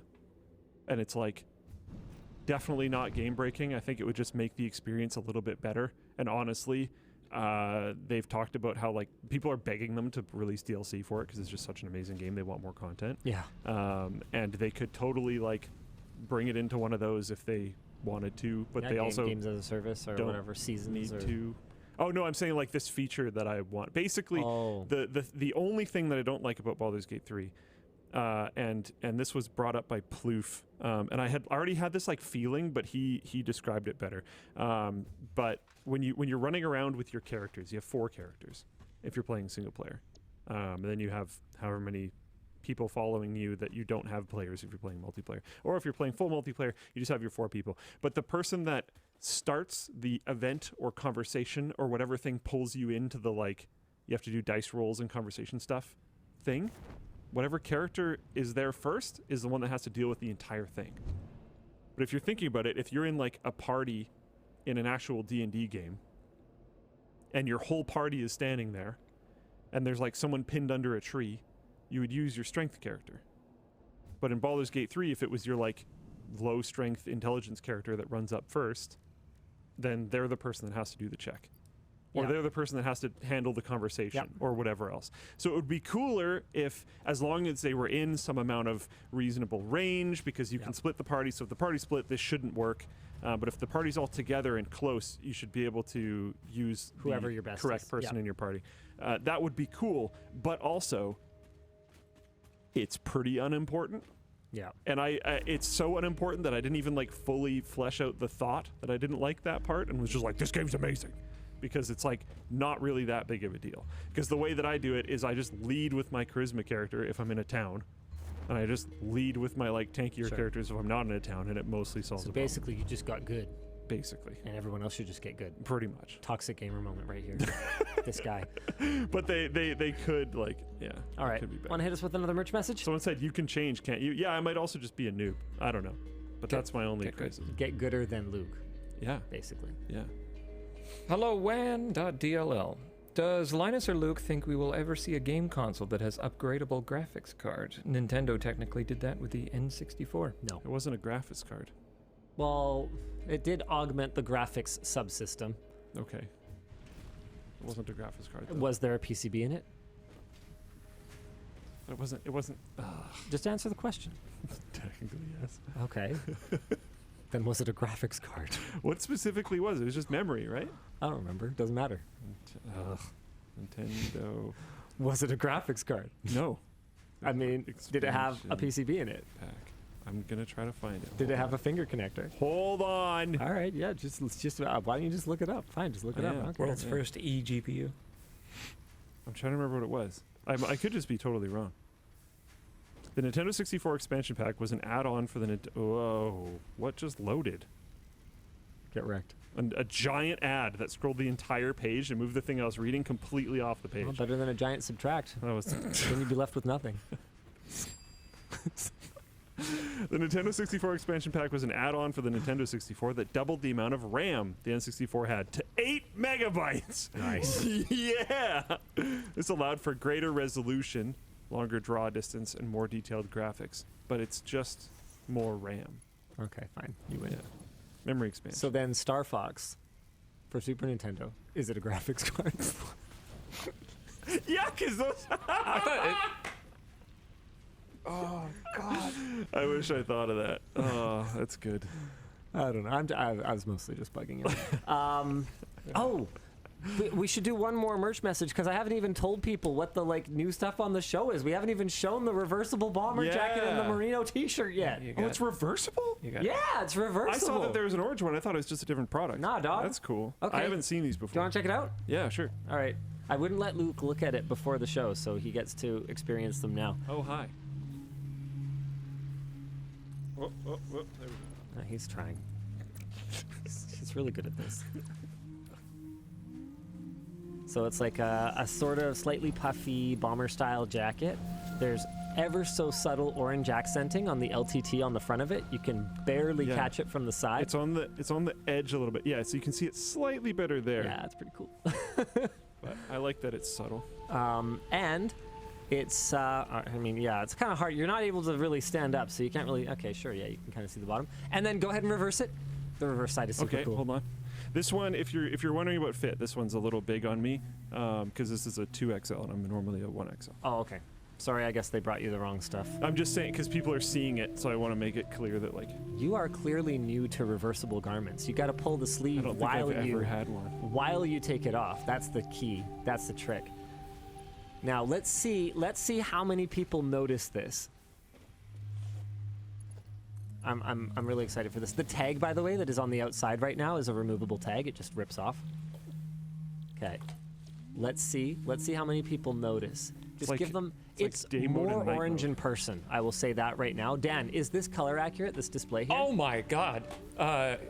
No. Okay. I just very kind of vibrant orange. I looked over there at actual Luke, and that is extremely orange. Yeah, the oh my God is because the difference is it's quite striking. It's quite kind of peachy in the camera feed, but it is orange. This is almost like security orange. Yes. It's almost like it's blowing out the camera, at least on this monitor. It's very orange. Okay, so hold still for a second. Let's see if anybody notices. Let's see if Luke notices. Notice what? Do you notice? Do you notice anything? Just see if you notice anything. Or is the stitching LTT? Yeah. Oh. The whole thing is LTT. I couldn't actually like tell. Oh, I can see it now. On the sleeve, there's a T. Yeah. Cool, right? This is a ridiculous company. Yeah, I know. Who thinks of stuff like that? That's nuts. I actually don't remember who thought of that, but I think that's pretty cool. What the heck? Brilliant idea. Amazing. Oh, I can see it. Yeah, now that I actually like look at it, I can see it. Yeah. Wearing it is a little hard. Oh, you can see it on the sleeves though. Yeah. Yeah. So I actually like the like quilted appearance. I don't know if that's the right term, but yeah, it's like a puffy kind of It looks all right. Yeah, so that's available on the site right now, and we are also launching our merino T-shirt. So this is a wool T-shirt. The benefits of merino wool are several. Let's see if we go to. Yeah, here we go. All right, here we'll just flip over to the site here. Our LTT merino wool T-shirt, where comfort meets performance in one extraordinary tee. It's comfortable, light, and keeps its shape with excellent moisture-wicking properties to keep you feeling fresh, even in a hardcore cod session. Merino wool also helps with temperature regulation and minimizes odors. It's kind of an amazing material. I've wanted to do something with merino wool ever since I got my merino wool socks that I absolutely love. It's a super simple tee. It's black, but it is merino. It is indeed a T-shirt that is black. Yep. There's the only logos down here. Yeah, that's a tiny little logo. We're trying to keep things, subtle, right? Like even the bomber jacket. It's like, yeah, sure, it has LTTs all over it, but if you don't know what you're looking for, you might never actually notice it. Yeah. LTT has become a clothing line that sponsors a tech hobby. What a dream come true. I know, right? Someone said, do you actually do big sizes now? We don't do tall. Not yet, but we're working on it. Yeah. Yeah, we are. Work harder on it. Yeah, I know. Well, part of the problem is that one of our fit people, who's like really, really great, was not in office for a very, very extended period of time. I can't give you guys any like personal details or anything about it. It's a good thing. It's a happy thing, but they were not in office for a very, very long time. This is nice. And they are very much in office now and very committed to getting our extended sizing going. So I'm really excited. All right. Yeah, so it's nice. It's not cheap. It's a $60 shirt. Merino wool is like that. Go ahead. Price compare. It's our shirt, so the fit's gonna be awesome and it's gonna be comfortable. It's gonna be the quality's gonna be great for some people. So it's our shirt. Yeah. Well, until we get to tall sizes. But it's our shirt, so it's gonna be good, and it's merino, so it's gonna be merino. So there you go. All right. Was there? There's one. Oh shoot! There's hey, actually I can work out things. in an LTT shirt now. Yes, you can. By the way, makes sense. This is official. Yeah. The LTT retro screwdriver is coming. Level up your tool game. No coins required. Enter your email. All you got to do is go to lttstore.com/pages/retro-signup. So I'm gonna drop that in the chat. Nice. I promise you, we did actually think of this before it made its way to Reddit, but you know what? Hey, if you're one of the people who posted this on Reddit, because more than one person did come up with this, then you can give yourself a little pat on the back. Yeah, we're very excited about this one. And then finally, we would like you guys to send us your favorite garment. Send us your favorite garment and tell us some of what you like about it. We're going to post that link in the chat as well. Go check it out. We just want to understand what you guys wear, what you guys love, why you wear it, why you love it, and kind of help guide us, because obviously we have plenty of cool ideas on our own, but we're always open to new ones and really excited to build stuff that is for you. Okay, that's it. That's all the merch talk for this week. Yeah, were we doing one more though? I think that was. Oh no, I think Dan put up 2 to 3 more topics. So why don't we talk about California passing right to repair? Hey, let's go. Yeah. California is now the 3rd U.S. state to pass right to repair laws for consumer appliances and electronics, alongside New York and Minnesota. To be clear, it's not a law yet because it has yet to be signed by the governor, but he is a supporter of the bill and therefore will likely do so. The California bill requires that manufacturers retain repair parts, tools, manuals, and software documentation for at least 3 years post-production for products that are sold for between $50 and $100, and up to 7 years for products over $100. It also bars manufacturers, so they cannot do it, from charging independent repair technicians more for repair materials than they would their own repair network, although I can already see how that might have some loopholes open in it for abuse. There are still a few carve-outs. The new law won't stop manufacturers from creating software blocks to prevent third parties from fixing devices, okay, or from combining single parts into complex assemblies, which we have encountered before. I don't know if you remember this part of the iMac Pro saga, but part of the reason that a replacement motherboard was so expensive was because Apple considered a motherboard plus the CPU plus RAM. I don't remember if it was the cooler as well, but like the motherboard was an assembly with the socketed CPU. How does that make any sense? Anyway. Right to repair advocates have been pleased overall, though, with the language of the new bill, but expressed concern about the involvement of Apple, who is a major backer of the bill. In a letter to the bill's sponsor, Senator Susan Eggman, Apple said that its support was